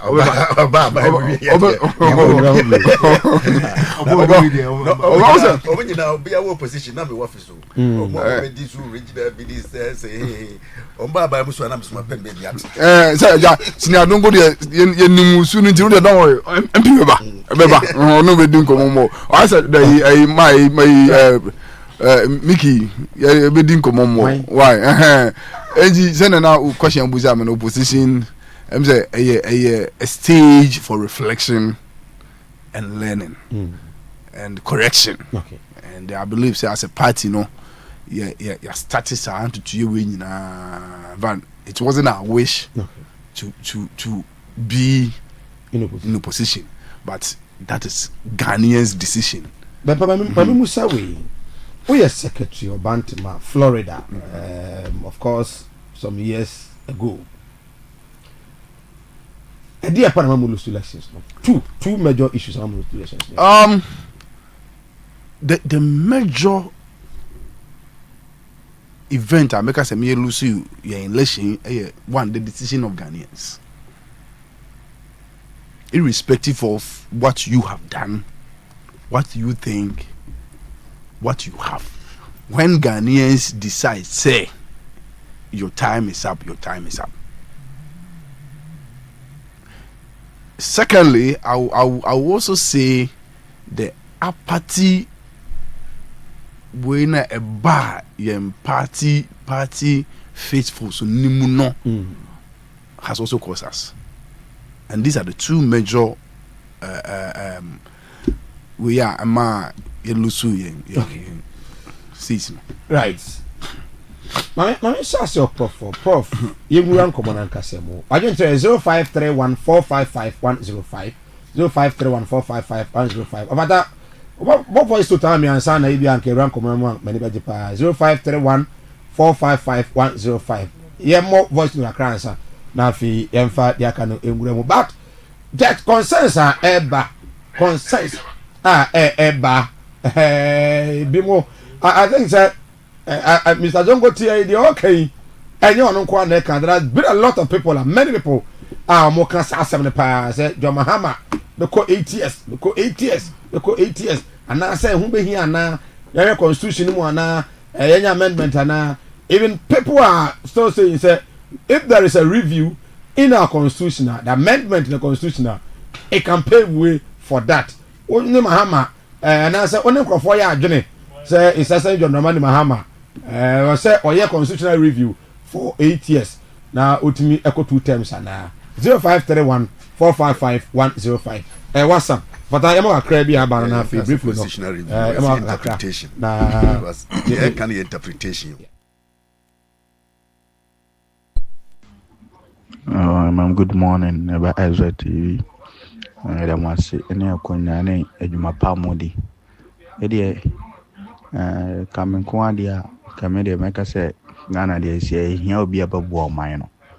It is a he'll be above war minor. It is a Mahama Bay, so bit matter to my mobia, one tunnel. Mamma, you may cry, Akoya mammy, make a crabation butuma many idea. Can feel say Mama Nasum po forever on bank anybody because I say Obiaba Obe say 4 years, 8 years, 4 years, 8 years no be a ope. Nanti me bompires and Mama Bay was a baby. Senia was a baby was over my idiot. I've been panning some purpose or the bomb my own to me. Yeah, some us. When 8 years, President Biedi, but President Mama, a bear era mess Wuyano, Obedibi, bear man's bisos on to come and crack and team free. Many 18 pepe. Hello, good morning. Say, just share the say that too much. So look at the image. I just particular stores me and say, she, I'm afraid fire service. I'm say, I'm okay, and I say.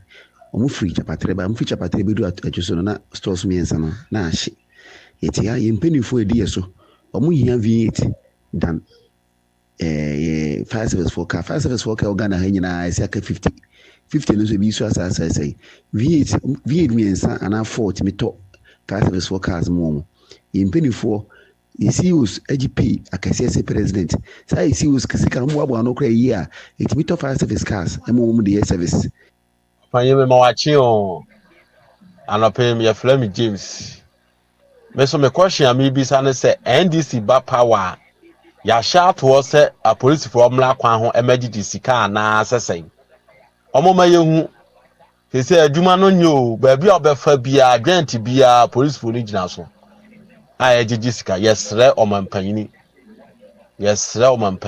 so oni a police for nkasa so pay ne na enso omo a omo ntum emo omo se pay ne so omo so na se omo interest nti na omo abegina kwa ho jiji. Hello, good morning. My name is Nyame Adam Obia Hoye. The old cano. Me the mechanic say what I will. I didn't know penny for no. Fancy Bianchi see a jebo baby for fry. You didn't see a kama prep. Cantaman to dear no, one a be a one tiasi. Ye train, and my bind be see we are. Dudona and San Kamba Ibim. So what you say? Dudona and Sanka or more. Baby, I know much on San can be. But I told on the powerful father said, and Sabeka be robust at T.S. for. So, this son are going to so marble one and Kawidi. I didn't know as a more basic ground crumbs as in for Mokwasheno. Nipa Nesheno. Is it in Sir Mike, good morning. My name is Nyankopon Adaroma ho yesede unu aba meso me ho ye no. Nipa cho me kasa efri do nyina. Nia amaye market no. E ba se ehye a e ba ne me ma omo ho no de ahokekan ye wo mo ade ne se aban no ekosi market na wo mo nkrofo afa ana omo wesika ya chama wo mo market no mo timu dada no e basa wo mo enye biem enu nti ne ba na wo mo ankasa aye wo mo ade no so mesan bisa se enti adifo na ye beto aba wo mo hyehyehye nkom no market e ba be hye wo mo huna na se mark pepa cho masem right yana se na ensa emo akwa ba agenche no kwaso afa bra 0531455105 0531455105 me name is Mike we Ghana to saying ma yes said discussions now say na no pay but maminya wa agenche no 0531455105 Professor your hands okay the issue of fire ja why better say to cantonment to say within the space of 24 hours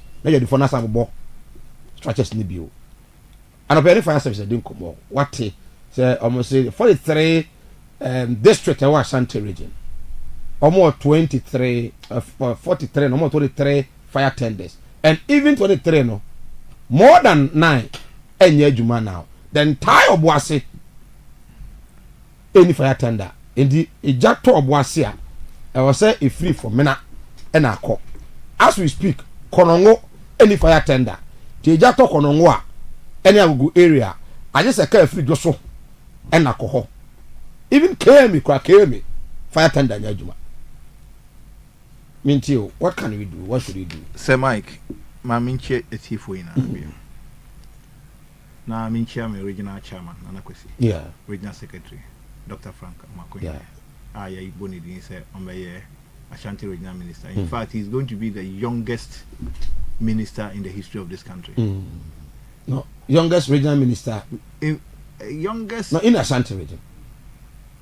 The whole Ghana. Oh, there be lady a. Oh, you're a deputy minister. Yeah, can't substantive minister. Hammer.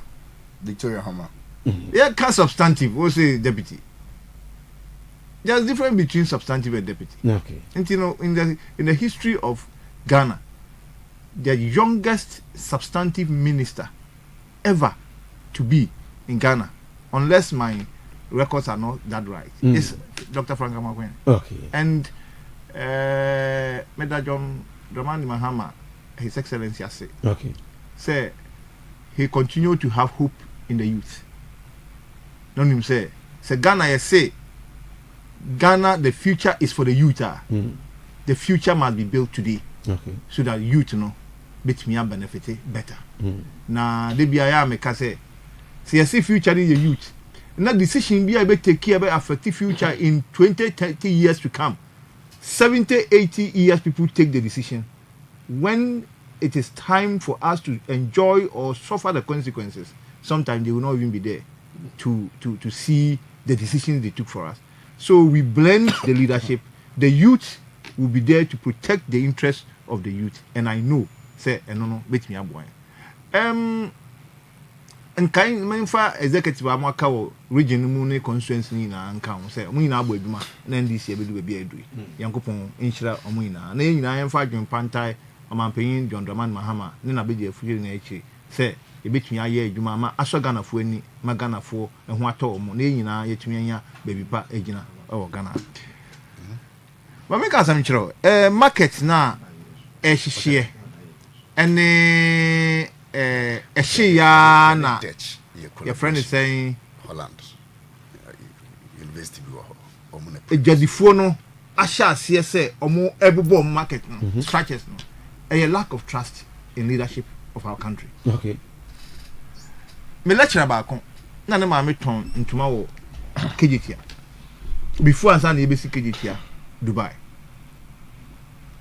Na eda no kana se mi kire me ya. Maami a waton tuma wo KGT ye wie KGT market. Na se ye ton stores a. Ebo a ye twato no so no. When ye sika ma no at the end of the day say table and turn into my also. The question is say meti market one market for fiam to ata na share in can papa mu say ka market na you know in can say ban it take over na enka otuto nyoma na osi ni ye so that the china bi no bibi sai be si a enam say we see marketing in the proper way na lanes ni fire tenders ni bibia ye de ahye hye a se bibi boni bi be sikra na ye betimi aso anu nti no nka ye wie ne sa ye tumi ache e di ama mathematics ni ye besi be wie no obi a onto de o market order ono ye beto market stores na ma no enu nti no market woman no on pene sai se ube be si market yie na me a metimu a sebe me no ma hye me nya akwanya because me ni sika butu e da ho a me de ba be to store ende me de me ko to me nua abobo me market.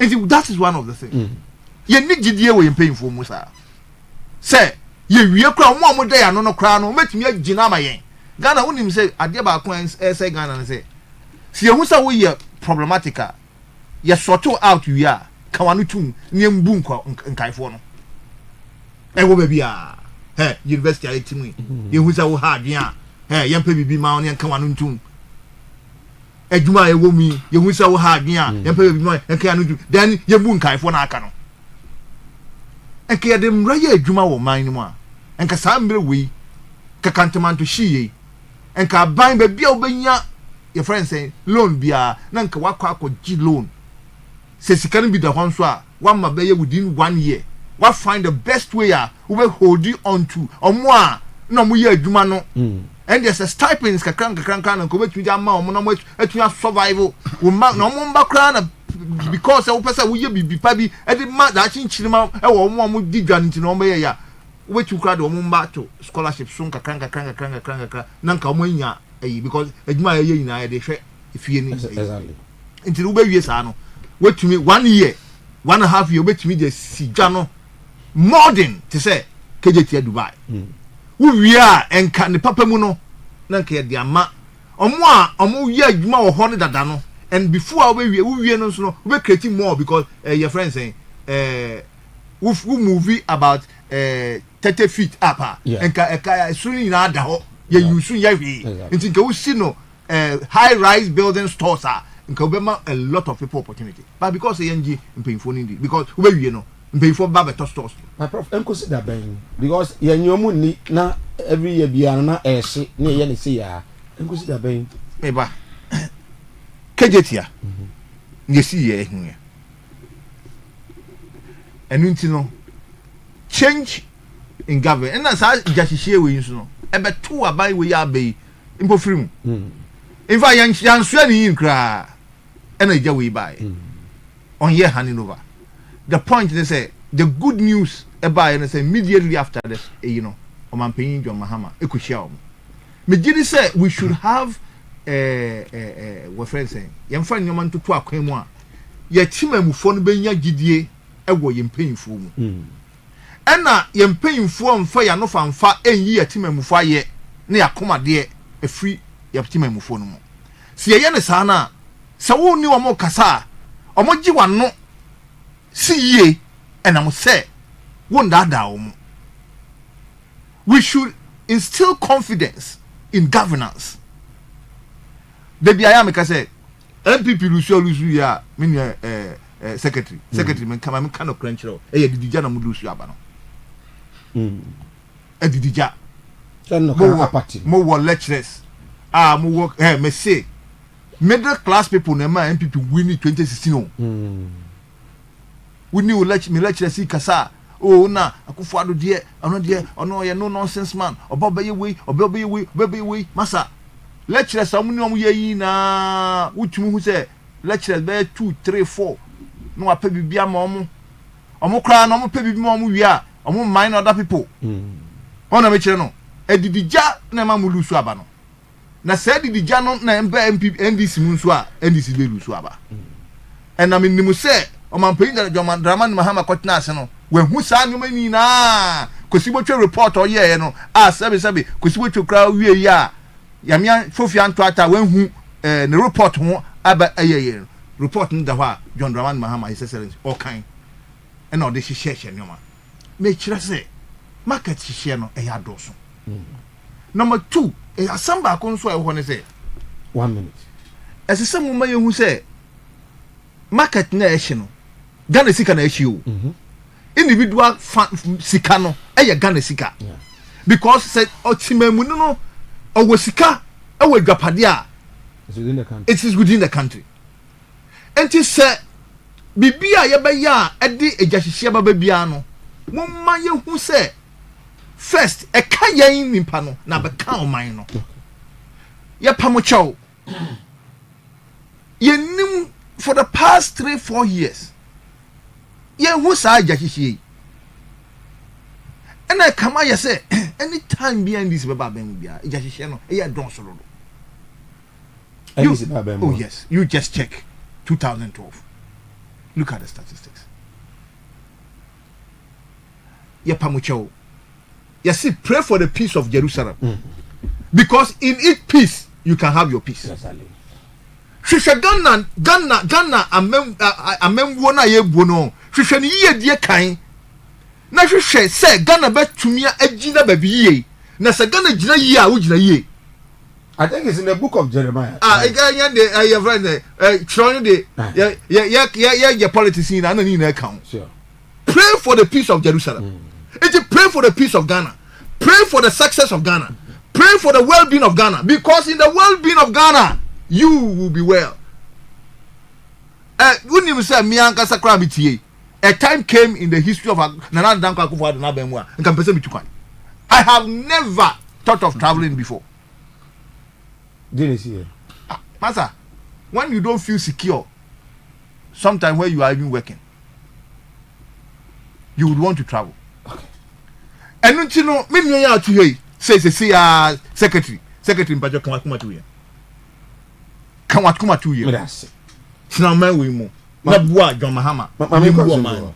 Bibi asisi bia no. Me nya intention bia se me to kwan. Ghana ye me mind. Wouldn't bibi. In the 12th tribe of Israel, I saw for no ha bisa won. 12th tribe of Israel no. Emu nsia o se de emu tu kwan efiri omo papa ekrom. Ekotena ba bi foforo. Omo di yie. Ebo bra yie. Ena nkai no tena omo agya krom. Omo nso di yie. Ebo bra yie.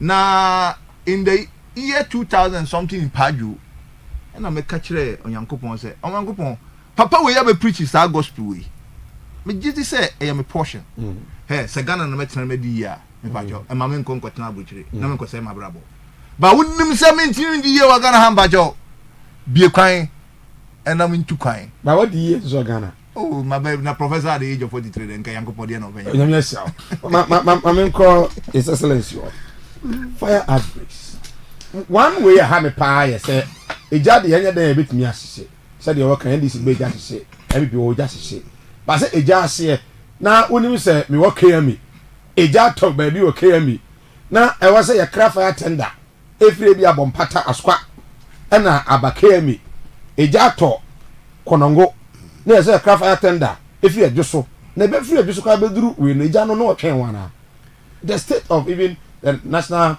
Ghana Fire Service. Unim say, where them that say? Yeah. Unim say from where I am coming from as a development planner. Yeah. Yeah. Tasha Nwama differently. Na the woman say, I say, yeah, a development history. No more be brasses, but you can go back to your development history. You know, Obu Honma, your penifoni bua Ghana Hanamwa, penifo pa.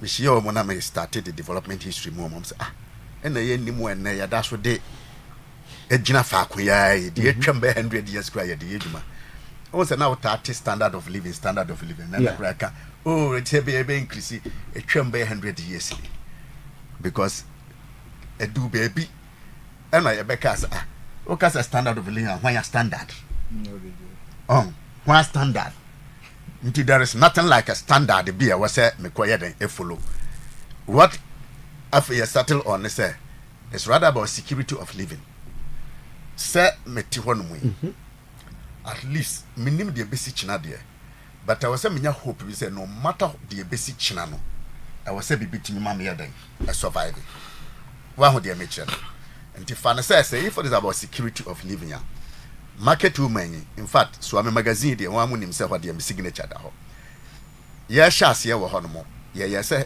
ye hwe magazine na population ye 200,000 nti a day bia no daily transaction of 100 Ghana cedis say day bia na each artisan bia be transact be 100 Ghana cedis na be fund in some as transaction o multiply by 200,000 na be 20 million Ghana cedis a day so that gives you the potential of Swami magazine as a propelling sector BBC will say pay just say asematoye nti ba na obefa market na hwe nipa dodo a ewo ho so ahu that population nko a na fan say that population no say daily transactions beye fan say 50 Ghana cedis kura na multiply that 50 Ghana cedis by the numbers ewo ho now say on a daily basis ni sika say and a transact fa ho no and this bibi say tom say ya yaso so ye ni security bia ma wo bia wo so aho de me kire no security bia ni ho ma wo bia say esia at least akwanya bi wo ho no mo a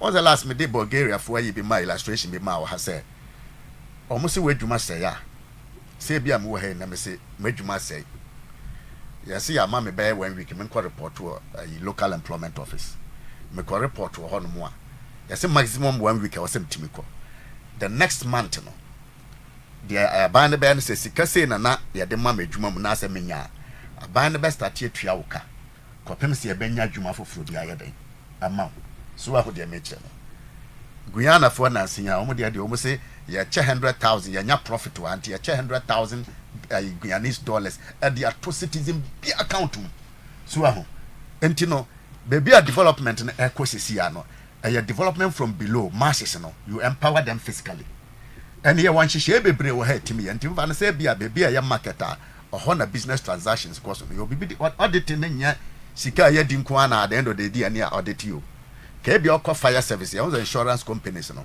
answer numbers determine insurance premium na sefo no omo ya risk assessment enti ni say bia obu market wo no person wo insure e bia the property wo ho na yi wo ho no mo a awase wetimi nya sa information na e bia fire service wo no obekọ no na just a fire service wo no virtually periodically no omo ya auditing wo ho who assess the level of risk enti normal bu ha omo timi ya dan hyehyɛ omo timi sa de we ya dan aniwa that is planning ba ya hand ya there be a reactive plan yet one mo na tom say na fe dia obia ho akire no afi mu meboa yo because nhehye bia so ni ho so ate dia me kire no nti esise no a nkrofo be fo mahwere mu nkwa nkwada o mu ko school ma betena fi the cost to the nation anya de ketua wo sa no ma wonyina fees into planning enti na ye ne campaign ne ye ka say do away with sa growth oriented development order no because it twam by 100 years ni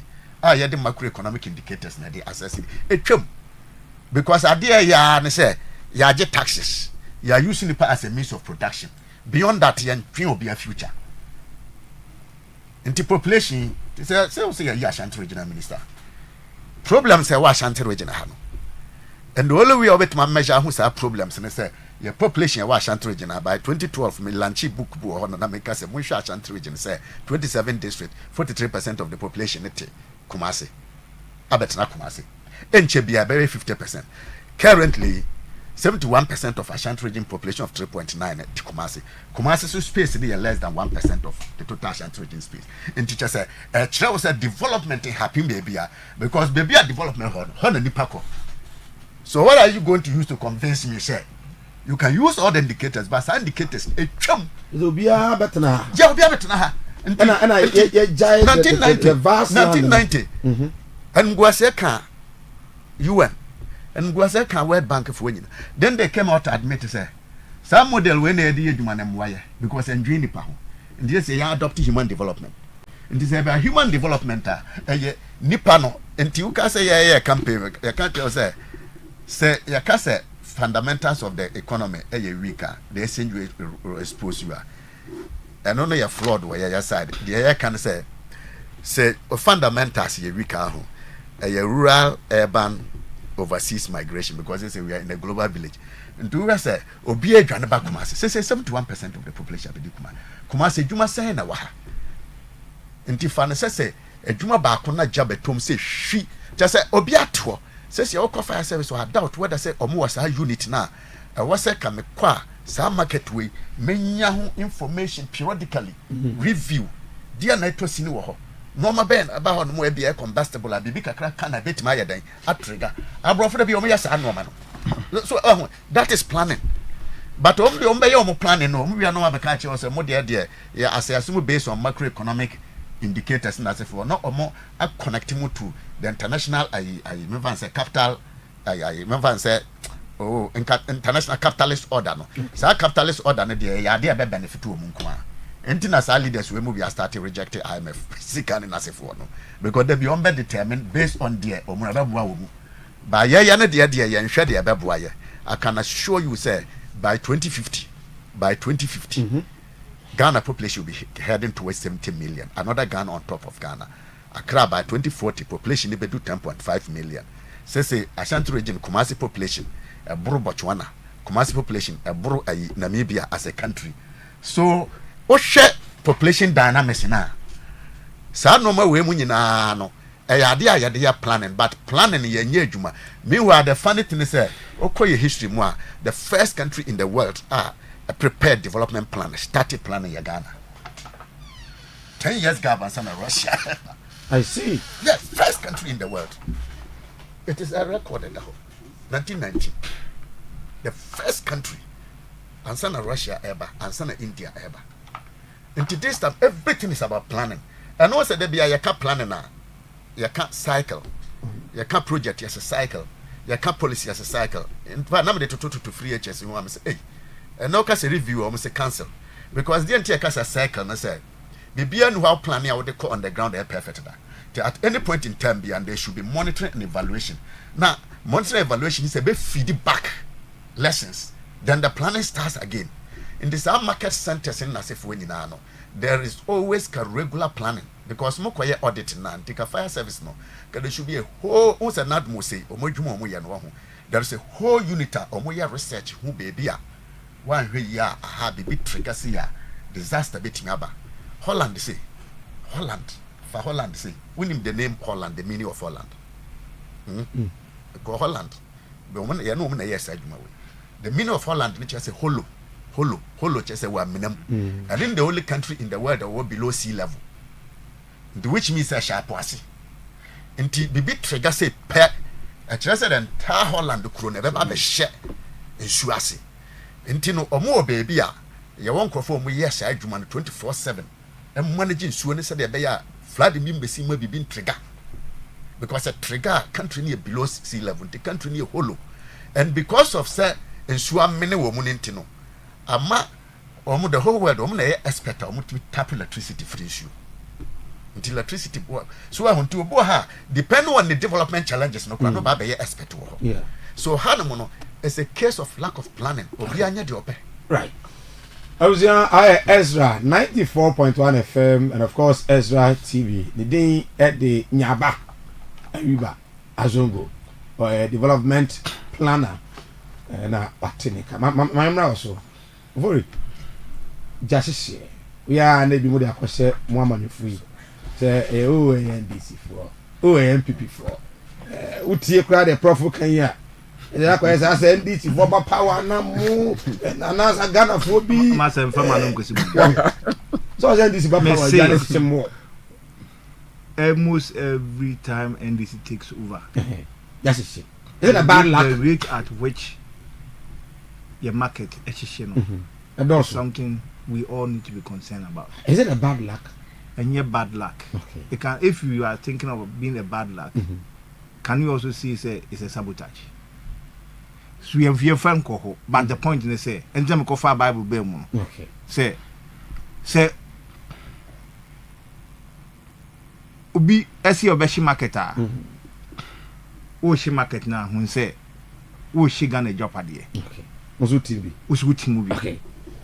Yo, Mickey, that's it. Yes. In fact, idea bakwa ya na eye mtie kesiye pa eye ijachie. Me kai mirebina me mada wa Central Market na Central Market ijachie na one how much was around 2-3 na yenyane me say Central Market is shit sabi me ma me so na we afona 9 ya ontimi nkonti me nimi nuanom de wo say ahomache no ye koginam na ye bomodin na say kakra ye betimi asesa no na wo hwe say ejeshi na o bo wo japade ho ban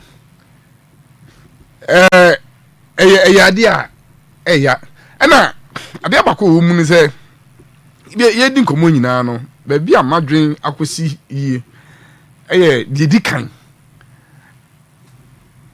one say ye drew sa season we na season sa enyoma we jahehye no rampant pa and it looks ye mind we say no say ye taking responsibility of ye ho no a very difficult mind.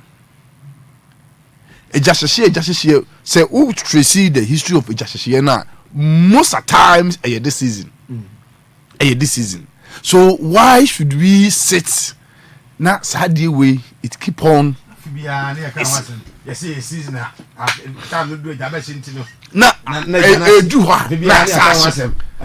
so nipa na yetim nimu no de ne ye na Abranti can be of Holland. Enti Holland no omu enni nipa no ho na nka omu sa nyoma we betimi asisi wo. But they've made their mind so conscious say sadie we ye ma ho kwan a say ene beto ye. In fact, ye as nipa na ye wo mind mu no we are becoming the problem of ye problem I can't amount to market. The last time, measure how did this start? Let's send a provoking. Send a provoking. Me play any way be but I'm just assuming. I'm only making assumption without admitting. Say obi na kobo obi pa. So onko yesa so obi ne bo obi pa se wo nkoye sa wo nipa na wo kwakoye sa no have you consider nipa dodo a omudidi free sa market ni have you consider nipa dodo ejapade a you see one of the most serious economic center transactions efa hopa no kantamanto eti kantamanto ashe no it means some part of your economy no is down. Sure. Because taxes will be generated there, somebody will get ne daily bread there, obi banking sector bi hona ne or revolve ne capital no ne loan wode ama hona hye so it is how nipa na say a ball pass a kokoye sa no. Did you consider all these things? Again, if not that, na negligent be in the money bas nipa na oh yes, did you also think say adie na me ye no ehun sunsuaso enie? One thing. And another thing I woman say, you see, me timu say ye my we mo sama emraso say ye do to bibia no a you are to be held responsible and accountable for bibi biara ebisio. I remember sometime I share CNN. This is CNN or Al Jazeera. Now the then France, some water shortage be. The then water minister of France no visited hospital no, and he was exchanging pleasantry with a patient. The patient was so bold to tell him, say, "Oh yeah, they were in Zoom, we a minister on a hospital. Go and make sure say in Zoom."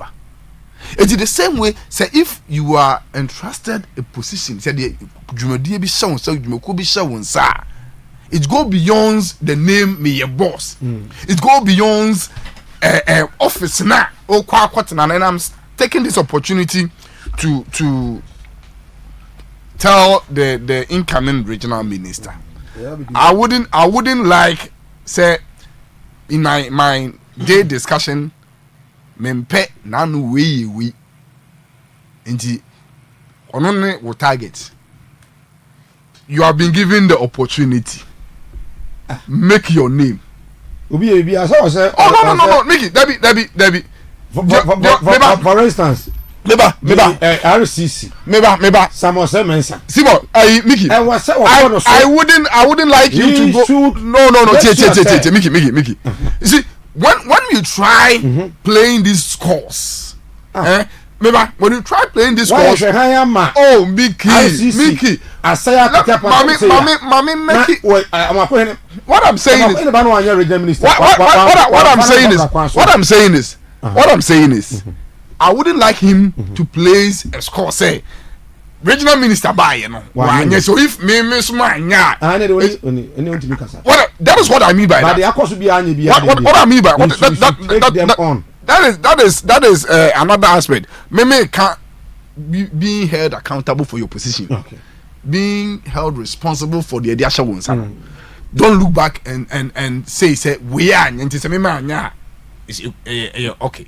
So what I say and it is say the Jumadian shawons you have to be accountable. And now Central Market Kenya the market manager meaning what happens to him. He is responsible for the day-to-day management of the market. So if bibi to chima, it means that your supervision ankoyi. And the next time the mama I'll make sure my duty is not just go and sit at the office and be boss, turn your seat around. No, my duty will be said. The Jumedina Shemensa, and I'm to make it happen and happen well. It will be because we are say you say you bobo meeting. Yes, I was able to. You know, incoming regional minister should take clue from there. Now, on making sure say the entire Ashanti region is in his hands. Okay. Money me ye office, any ceremonial, any meeting. Me pampa mo man. Debi. Borrow from Ubisa me send me making. It allow me to. No crash. So mama nya me submission wa me sro. Why? Mama nya me submission. You know, Master no. Or making sure say he is going to be held responsible and accountable for position in the man. Okay. Bibi biara because wa sentiment bia no. Ni tin ene ye be. You know, modern say onya nhye ye. Let us see. But NDC, day 3 of their interview or vetting for the MMDC's position in Ashanti region, ECOSO, I know for a fact, say across the country, we say Enra and Western region, so for Eshe Omodiasi. In the Ashanti region, there were 43 municipal, metropolitan, and district assemblies in this region. And out of that, 1 person each to those places. Enti about 43. Enipa omodo mudian ba amoye vetini. Omoye 325 in the Ashanti region. Vying for 43 positions. 325. And then NDC Obuasi West, Kumewu, Adanse South, Ofenso, Bosumche. You have Asokore, Mampong, Afuano South East, Kwadaso, and Afi Adanse North. And also echo interview near her. Say, why not? Obviously, the Baka Common Penny. Now, one penny, a unit say, or mayor, the DC, MC, or mayor. Yes, I see in free Kumasi. Prof, to you, why not also succeed sometime? The caliber of persons being, and I say, you are call the various assemblies, especially KMA. KMA. Ya de bia meka se asanteman enumyam Kumasi. Ana Kumasi enumyam no nso ejina KMA edumadi so. And I'm say sabi tafrache tumfo ebo di mama mu so Ghana sika yon no hwe so ana sika ye twa se ye mfan ye KMA ana se ye mfan mbo Kumasi Kroman time kase mu no enye ne ho na eba enti meyo na ye beyi no oni nananum atenkonya ene omo a stakeholders nyina na be ye adwuma na etimi ede Kumasi enimiam akompempen fufuo so be bia adwiri ekosu bia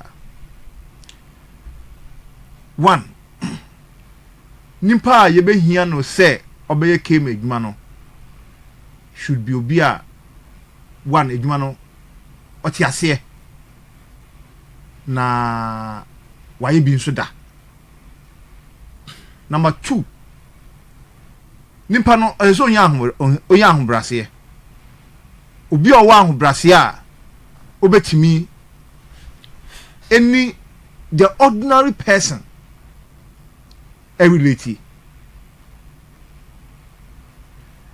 enye meyo bi a sebe ade na ye din woni ne kasa no true off dabi Kumasi Metropolitan Assembly no sika ho because ejwa kase asisi KMA no sika ede ba no si ase ye betimi abo Kumasi ho bra yi a within na nkasa no ye betimi generate enough. To be frank with you, me de bia me ka say those days na me feel say your call NSS you no can na your west, but to be frank yes but to be frank with you some time pa de menjini so bua KMA some time yes obo tu kwan o no tutu kwan o tutu kwan ko pempuntu break na mpuntu no ye de sisi to ye ntukwa na kopeba ye nya na hai za so on no tukwa o tukwa kopeba mpuntu to be frank with you tukwa kopeba the way at Champagne perception and na wadi MPP achia che wa ye adwuma wo metro no mu ache na we gidi say ye de we ma Champagne as a politician and na make some position bi wo ha ye de ma politician position bi wo ho ma fa nkoma position ko ma technocrat wo be go party okay egu adwuma na wo ye no so nti ye de ma Champagne de na minim say KMA betumi akoninim to some extent but Champagne I think say wo hwe omo amwa be di suko ne ye say pa de Champagne I'm sure other form you be the worst mayor ever for me because the worst mayor ever so wonnam Kumasi at the last 3 years for Nana Akufo-Addo time pa de Kumasi to take pansamo chen baby a Kumasi I'm telling you baby a John Mahama di Kumasi be do ye at the exit of Kojobonsu se see woni say Kumasi metropolitan wo woni say Rotary Park ye hia by 3 of its kind ewo within the Kumasi enclave oh yeah every time there's a holiday be why get choked se see aminu kase mate say one Zuba edin go that listen yes we bet you have watched yes I'll give you I'll give you the list just talk what kasa remember see obiti say Zuba minim say ye de adwuma no ma no obetumi aye one Zuba ye adwuma oboase ye hu no ho modern oboye but I understand say oboase kura no yes no only assembly members no a lot of issues no assembly members you see mamka asem chiro baby to say oboase you always have issues with assembly members in fact you always have issues with assembly members especially when you are NDC and assembly members no majority of them over 70% of them are MPP opponent. You always have problem with them. And sometimes when in assembly, you know, so we party in power. Now assembly members need be brain. Now I say other side. A whole and a bargaining bemuno. And see when we are strong MC, strong DC, and this one it cut across all the parties. That man is come back to Obuasi. Obuasi no. But we dey try answer the channel. What be the pay? Mahama here so asan be. We you hwane. Okay, in hwane but Mahama be so ever president. I say I don't know mo man san ko Obuasi bi. Asare be dey akons na oba bi omu nyina say I don't know bia no ednani AI Metro Mayor Kumasi KMB. Oh, among the equals they are more equals. And all DC MC positioning na and they at Kumasi Mayo.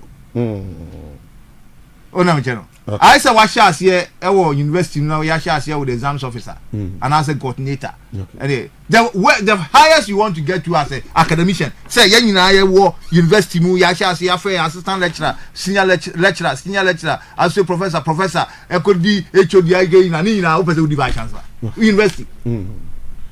Obi Ababa University also want to be by chance. I don't know only vision.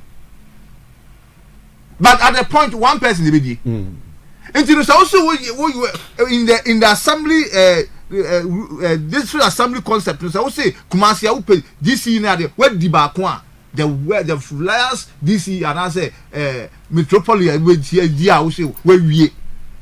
Hey, Kemi. I will Kumasi. So these are the list of for KME. Now some call veteran and now I'm the command day for KME.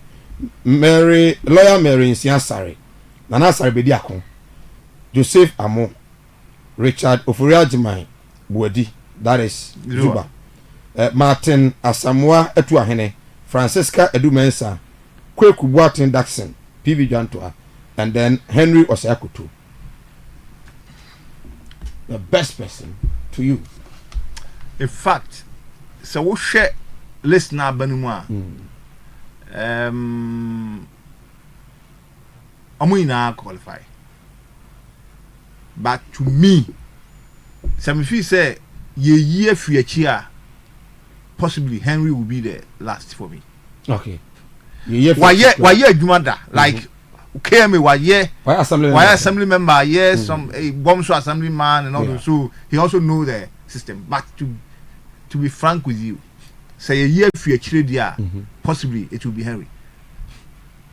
PV Jantua, he has been a presidential staffer before. Yeah. Possibly he's a splendid man. He has worked for the party as well. Party. But at the end of the day, we share a unima seem qualified. Nana Salbidiakum, he was at the another splendid man. And you know, here you can see say almost all the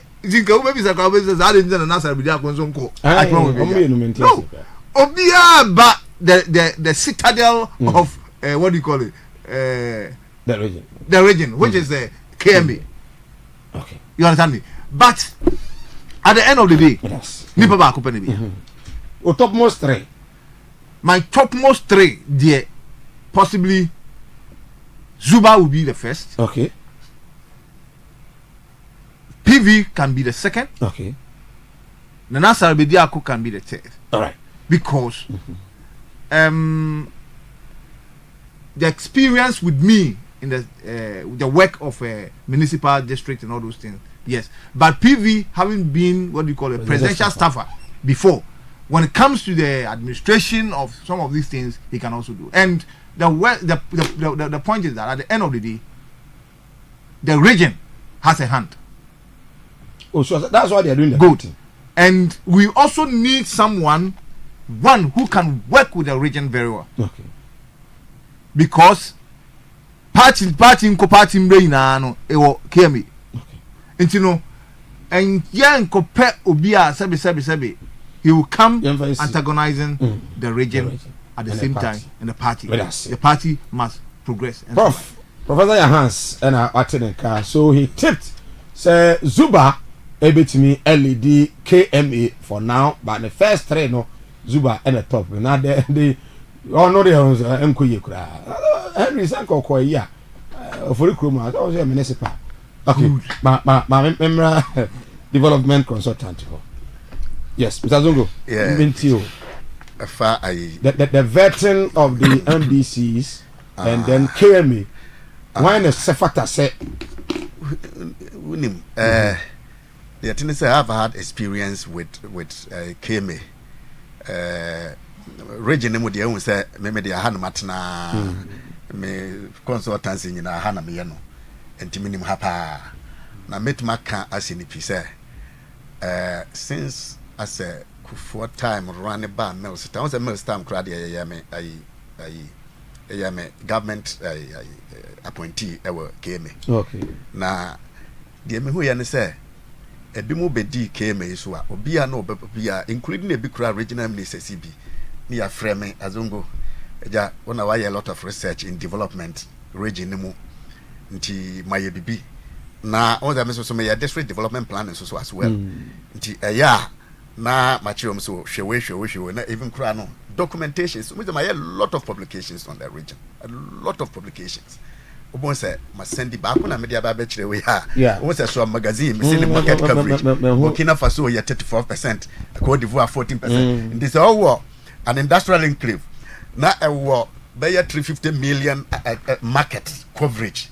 Now what yano mo na ye jana say empra na just we 15% na omo be bia so a de ma hu ni say e bia homache na ye wo mo office say developer so mo corporate na so chiro vision so I dey make no obonso ma hye plan ama me hye obetime den de yakwese ene ya de ama wo de de ba ma onya wi afa hu no biem enti no I remember say me presidential candidate I nominate myself person me the vice president na me nimu ne dawo me ne hia one on one da ba me ko do no office wa kra na me hwe nkrofo e wo ho na me say na ye dan no so ma follow ana be bia ye do no or say or you should term be or say there is a duty to be fulfilled and not a position to be filled. My pro be keke dia ba be so me pro be understanding the issues And if there is a duty to be filled and not a position to be filled, currently in the position will be a person of feeling. But to a feeling position, we are, so even when you carve a vision for that person, we are not the aquaton chain. After all, no be not just a medical answer question, now pass it is exams. But a Juman Ankasa, the Enya, the Yenya, make answer as one of their plans. You can say there is a provision in the district medium term planning framework for district joint planning. Because I understand, oh, district no kuano, you are not an island unto yourself. But a boy on one not potential do another district be. You can do an investment, joint planning, market, we develop it. They said you work as a higher revenue. So revenue, what developers are market, and so by another revenue stream neighbor. The air kind of fiscal decentralization, a baby.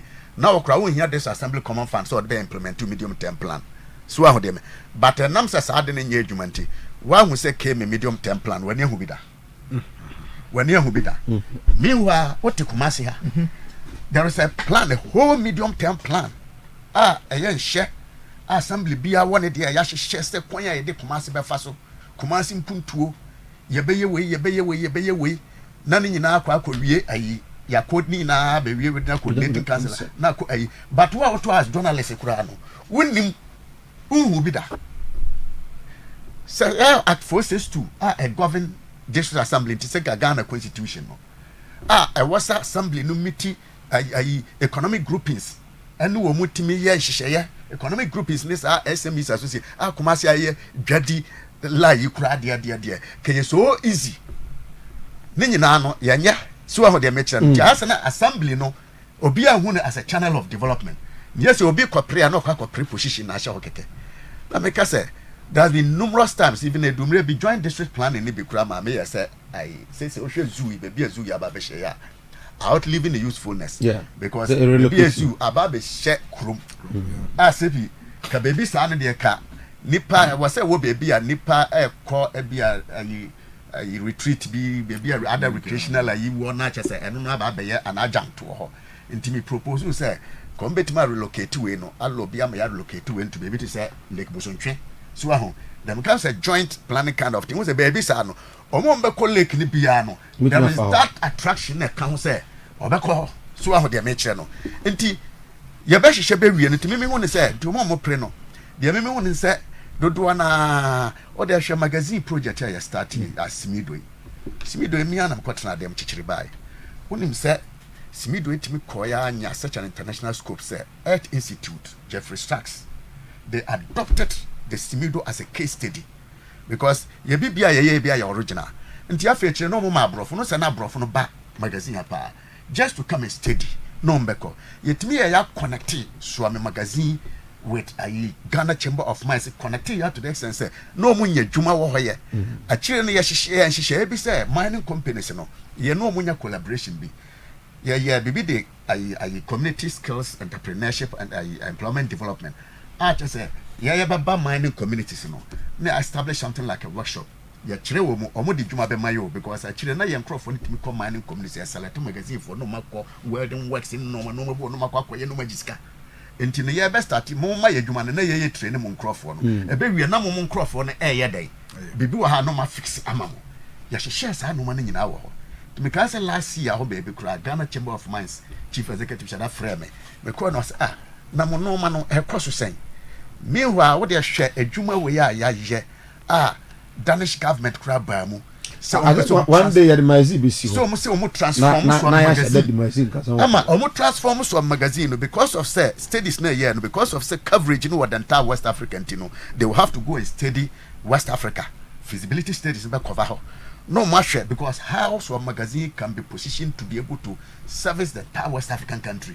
because I'm take to more person ya ha no mo deba so aho Burkina Faso fo nyina ha no mo deba because the Cote d'Ivoire Chamber of Artisans whole chamber of artisans so mo ba ha so mo partnership and from about me catch you say the whole world baby and who to say so am magazine na Ghana obi a won ko school the bit ma dismantle engine no asa hihye enti no sa potential we wo ho meanwhile population e ba no wood industry na e work ma say industrial estate aguo amna ga wood industry no so na nkase be na nka ye ayi kakra ye relocate the ko ayi yasi wood village nye wood village you relocate free just because of say they want to we no sa kwan we no construct sa there be a wood village no ka wood tech wo aka be to say import substitution ndika normally bo ha ka mo be kwa kwakran afri China na sefo aba aha no mo was a technology na ka be yeden ye be ye nti no okohwe sa potential we na wo ho na wo ba akire kura ye yes mi do kura na they were fighting us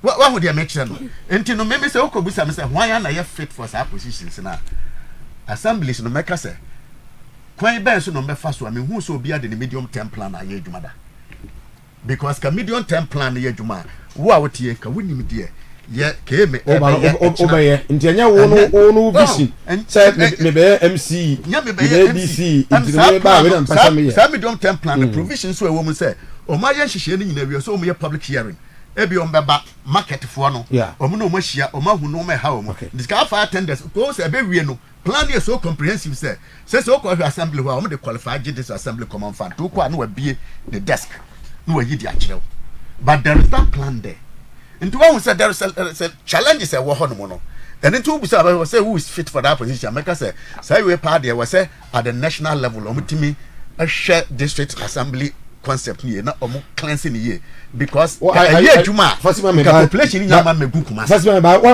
what you ready say ABR with all this experience and knowledge you have in the planning. Say ABR assembly be the position will be like say Professor Ekaso Zuba bit me Zuba Bao you can help Zuba develop a very nice plan for Kumasi. And then say Smido dey say when the catch was a Danish government kura adopted. Say be almost only just two conditions. Ka say be omba ka yenya ka medianim because it didn't. But the problem no akwa say omo ya anya position ni we a em say ya no so mo pre nyina say ai nya vision bia obi a position na so be yo ai bia position as but one card ya bua marches na e was you say ke bua marches na reject aban we because e come na dey wo mu nka wo didi ja na wo dey marches no very interesting submission but I'm learning from the all can some of us were fishing to move up no I'm taking clue from that part but I'll borrow ne way be our kind I will say duty to be fulfilled not a position to be filled back here me no it is not position juma die bi ne de be hwe won sa enti say oh ba na utirim position na yeba be frɛ mayor no eno nti na omo predia then they should look at it very well for me somebody to handle KMA I would prefer Ubia or the history background of Kumasi onim Kumasi terrain niye who has grown up in Kumasi and have seen the past growing up to today, that person will be the best. It has been my opinion. For all this time, you're selecting my party when the last time they were selecting some of the submissions are not being making. And also now, some point no one fit in. Oh, me, that is my stand. The reason I'm making Kasani say when you pick people of such nature, because you're born bred in Kumasi, the Kumasi metropolis, now only the history of Kumasi and how Kumasi has traveled to this level, will cast back and think how best at what this are past, Sabe back. In fact, the Kumasi we used to know. It's gone. Gone. Gone. Oh, you see, it has gone.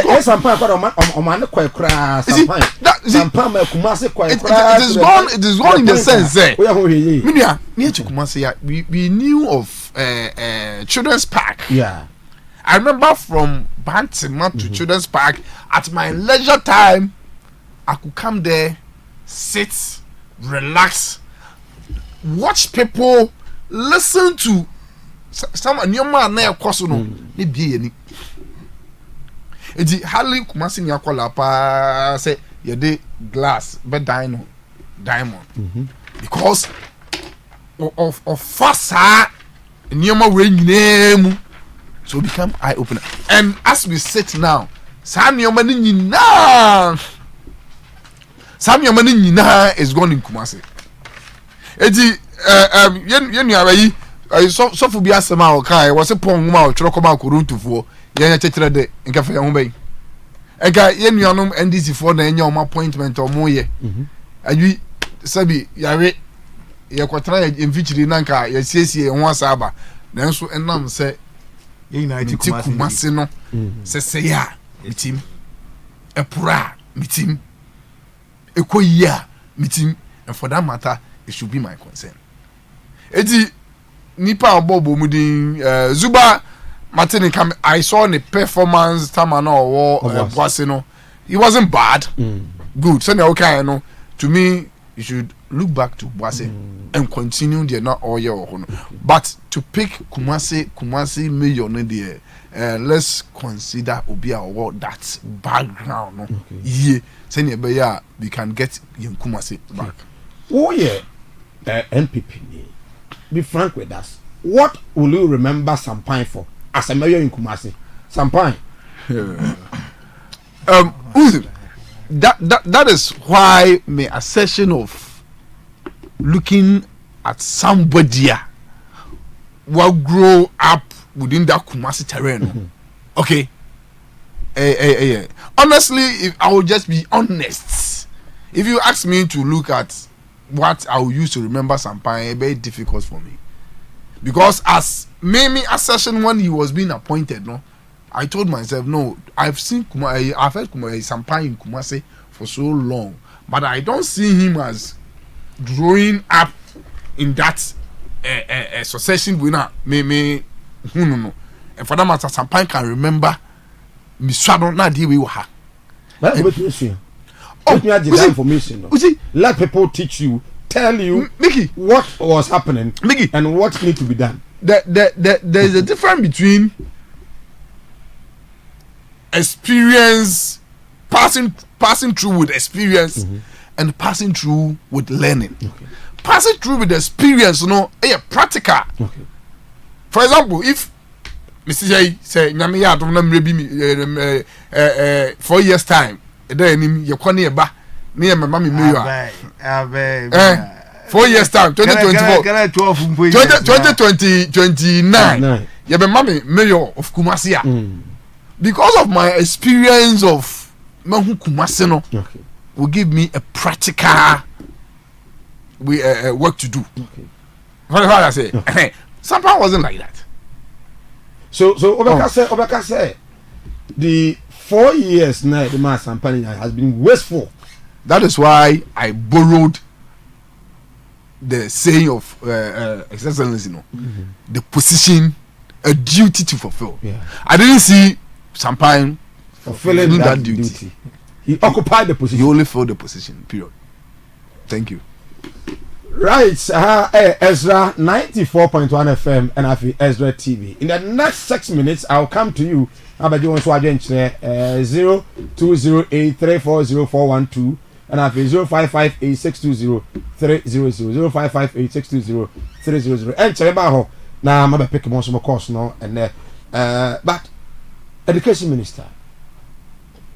Now that's it. I heard him say looking at the overwhelming majority of the NDC parliament, no, all the appointees, I might say, all the appointees now, no, who go through. I don't think there is one that won't go through. Until now, in education, there are a whole lot of issues in education, and a big performance also from the education minister. They had gone one, a bit two. Your expectations, in the education sector, Prof. You have 3 minutes for that. This one. You see, when you tell me that a big performance from the education minister, I think you overly hyped Honorable. I see. You see, to me, And when you go down to the people in the education sector, Honorable Educhum has been the worst performing minister. Really? But unfortunately, you come to realize that those who do media, you say more media for us, more media for me. Who say Papa say, oh, it's not about me. You see, in 8 years of NPP, Educhum, the one Ghana city. I'm taking on record. The one Ghana city. So the question, but we are looking at the STEM education. The innovation and education sector. You see. When you talk about STEM education, yes, we move from one point to the other. STEM didn't start with Educhum. And the same thing, digital man. You see, you deceive Ghanaians. Unfortunately. You see, Ghana is progressing. And the way things used to be in 12 years, if you do the same thing here in 2024, you will be called a failure. The point is that we call into you just meet those in education. Yes, you go to Accra city, whatever, just close to TV services. The building there and the things there is good. No two ways about it. That is not education. That is not education. What is the state of basic education in this country? Under another Danko Akufo-Addo, we place so much emphasis on free SHS, we left all others to rot. Education is holistic. It's not picking and choosing. Please. Then, look, I have nothing against him. You see, when Educhum came, he was a very fine man, just that he just sunk into the Ghanaian politics. And the kind of frankness, openness, that good heart to help Ghana, because we felt and you see, any time I see people who have stayed outside before, I hold them with some level of respect, because one, that fairness exists in there, and so I believe that when they come with that. But unfortunately, within the first, second year, when he was the deputy minister, he was doing so well. But when he took over the politics of this Kasachutye and all those things started coming in, and like he learned from his boss, naysayers and all those kind of things. So please, I must tell you that yes, he did his best, but Educhum cannot even be called the best if you are even comparing him to his Napo. Despite the fact that Napo was brought in this culture of silence into the educational sector, if you talk, you are going to be sacked, and all those things right from the basic level to the university level. Napo did better than Educhum. 1 minute. You see, let me congratulate him. Yeah. Haruna Idrisu is a very fine gentleman. In fact, in the history of Ghanaian parliamentary politics, you cannot mention and take his name off. Yeah. I must say, ministerial position is such that when you are taken into a ministry, you have technocrats that are there. Exactly. So you are going to be a political figure to show. Just a walk up or you'll be on my pain. You could see some ministry and you say, "Ko na could di on show leadership." Na church a choir sabi able to me Eddie in Yama SCC and Emma some ministry na kuni. To be frank with you, I don't expect that Haruna Idrisu will fail. Okay. No. But that's why I can't send you on free senior high school. So those who can pay, let them pay. You see, there's likelihood of no. You see, let me tell you something. I wrote an article long ago about free SHS when it started, and me Ghana for moment young canokre me ba adom this term the school fees buy as class 6 at 1,500 and something. One term. So for a year, even if it is constant, I'm paying 4,500, almost 5,000 a year for her. And this will move from class 1 to GHS 3, which is 9 years. The question is, yes, can I? Me timia share akola way from class 1 to class 6 to JHS 3. aban ambem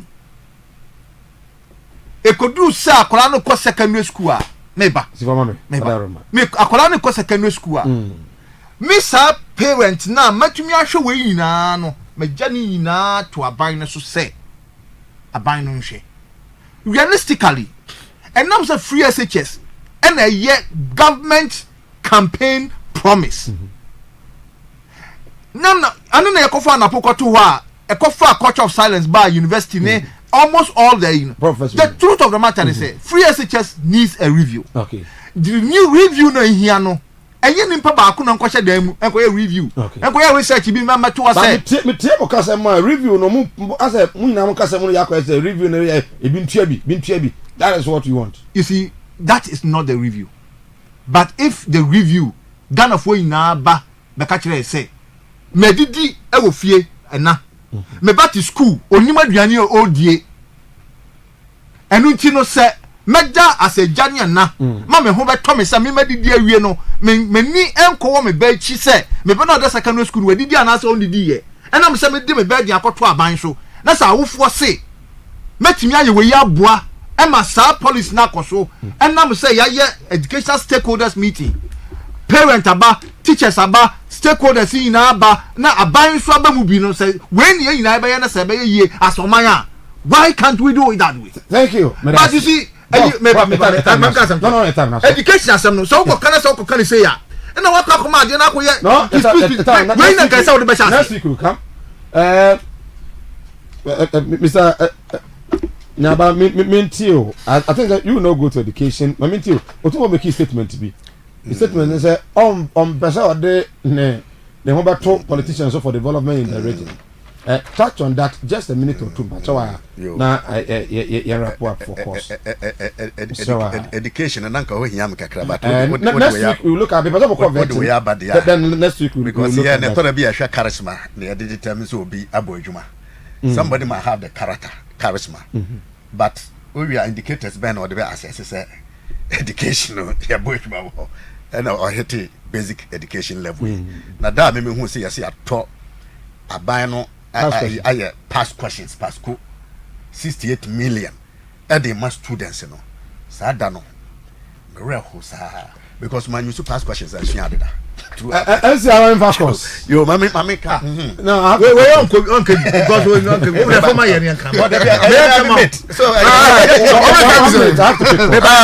mami so me assess mo candidate on say otun for can say also me assess mo candidate on otun for can say I asante ne you don't know the dependent politicians was say undependent on politicians for development but when him the statement was misconstrued so okay and Nkrofo ntiase but juma na me want say me koye consultant to National House of Chiefs for 10 years because na me say and the chief I wish ebe here match we in that Otunfo statement the statement no make it to be able to digest it if the Ghana started independence no Yanyantimin carve out a development path for chieftaincy because chieftaincy is a development institution.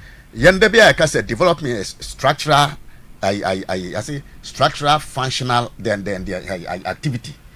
Say structure no so how they make it no. Then you give the structure a function, now perform a particular activity. Until that time na omo kontoka no. Na structure no ho. But na yentoka na yekoji asase. So it was given a military orientation. So how they make it no. To fight and acquire lands. Now, no see about development. The structure is still there and it's everywhere.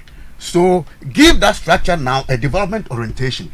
About development that chiefs be mobilized because potential resource business, such a politician. I have done that work for 10 years. The template is there. Just 1 minute. Your VAT. Yes. May take your opportunity. Senior high school, let me say. My congratulations. It has come to stay, but we need to review it. Honorable, I'm hiring Idris. But he's one person. Me wo GD with him, and senior Okai, you know, he has come to meet a very huge success in education, and I believe him. Say, on my name sound konechi. Baby bia obeto say honorable educhum abranti educhum ede education akoduro no we are expecting him say obeto aso na on record we edit the code and say okro no na ye man na mo senior high school no nya duane ni two why omo de why keka now why can so ka that is 3 me am boss man no but na edit so ye bi pa let's look at it because whatever the case is whoever came before Educhum left debt a problem he had to solve definitely Jena nanso ne legacy education and there him yeah, we are man to 0208340412 and I have 0558620300 0558620300 your time no we of ataway pick course pick course na kra atabody where are you me sama my emfa course na kra na fi yentimi ensore dwumadi no eso Ezra TV Ezra Radio about your oba chanitia go straight to the issues sir yedi hon komo ene anopay. Hello, good morning. Abani, good morning. Hello. Good morning. Yeah, udinya bia free mintio. Yo, me pa che million kata fias no ati but pia me no kata idi me wo western region e ko bi e friend Bob ko. Na me ko ma so a manintia nya hansata na mintia obeja foni na mintia me regional chairman na kwesi. Na asema amoka efa eja hihire no. Me suspect say enko bia yo margin say eba power nko ahia muda fa exercise ama ejadifo ebuofu NDC aban saa na me susu no na se ente saa dia adentira na anytime NDC the power no na akefie no mo ehihye. In fact the NDC mpanyinfo ye vigilant na inka ye befa nkofo kra no mako gina ejano as security any slide before na say ombetimi afishi tankofo way out nke dey me dem okay Emilia Yadansi. Hello, good morning. Hello, good morning. Good morning. Yes, we be afraid for yentio but the capacity tankor yentio open. Yeah, I am family in the Dona family Bobra. Enter Madam Wasik, and would maybe a modern on the place. Nah, yet the Wasik. Now, time on our Monday, and for the time this summer is because women that need him up and she rested. If I didn't penny for a caviar, a threat or my yes, fashion ye. It will never want it before no so no. Or some more position. Now, most of our concern are by our village. Now, in the idea. If you know mine, in na you be so fast. Let us see. Hello, good morning. Hello, good morning. Good morning, Lord. Yes, we may be afraid for me too. Yo, no so more question of special science. How many you? Yo, now and this make education was na education was in America no. I can say nobody to buy no above. Look at the way Nkwalan is eco school. Nkwalan eco school, but if you don't fit here, time and eco school, that's 2011 and eco secondary school. Who pray the journey, maybe an old day. I think Nkwalan eco school, but more my come on the different district very deep. It's in the other manner or to an NBC network. Manenka said, never be to West Education Minister. Manenka, no, not in Nimpaba. In Nimpana, by a Sabichana, or better than okay. Yeah, that's it. Hello, good morning. Hello. Yes, sir. Good morning. Good morning. Today we are free mint you.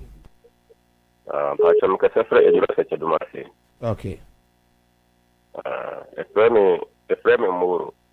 Moro into.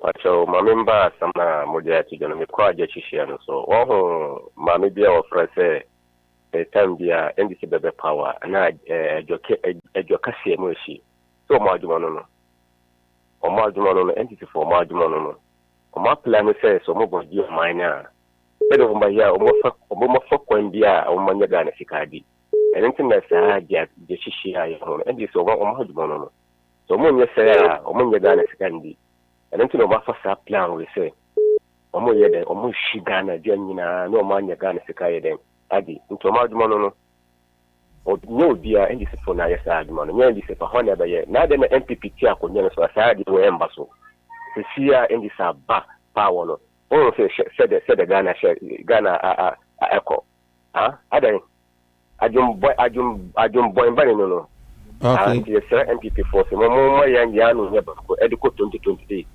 inshallah ɛnim sɛ Alhaji Dr. Mahmoud Bawumia Ghana ɔbɛyɛ president. Good morning. Hello. Good morning. Morning. Yes, sir.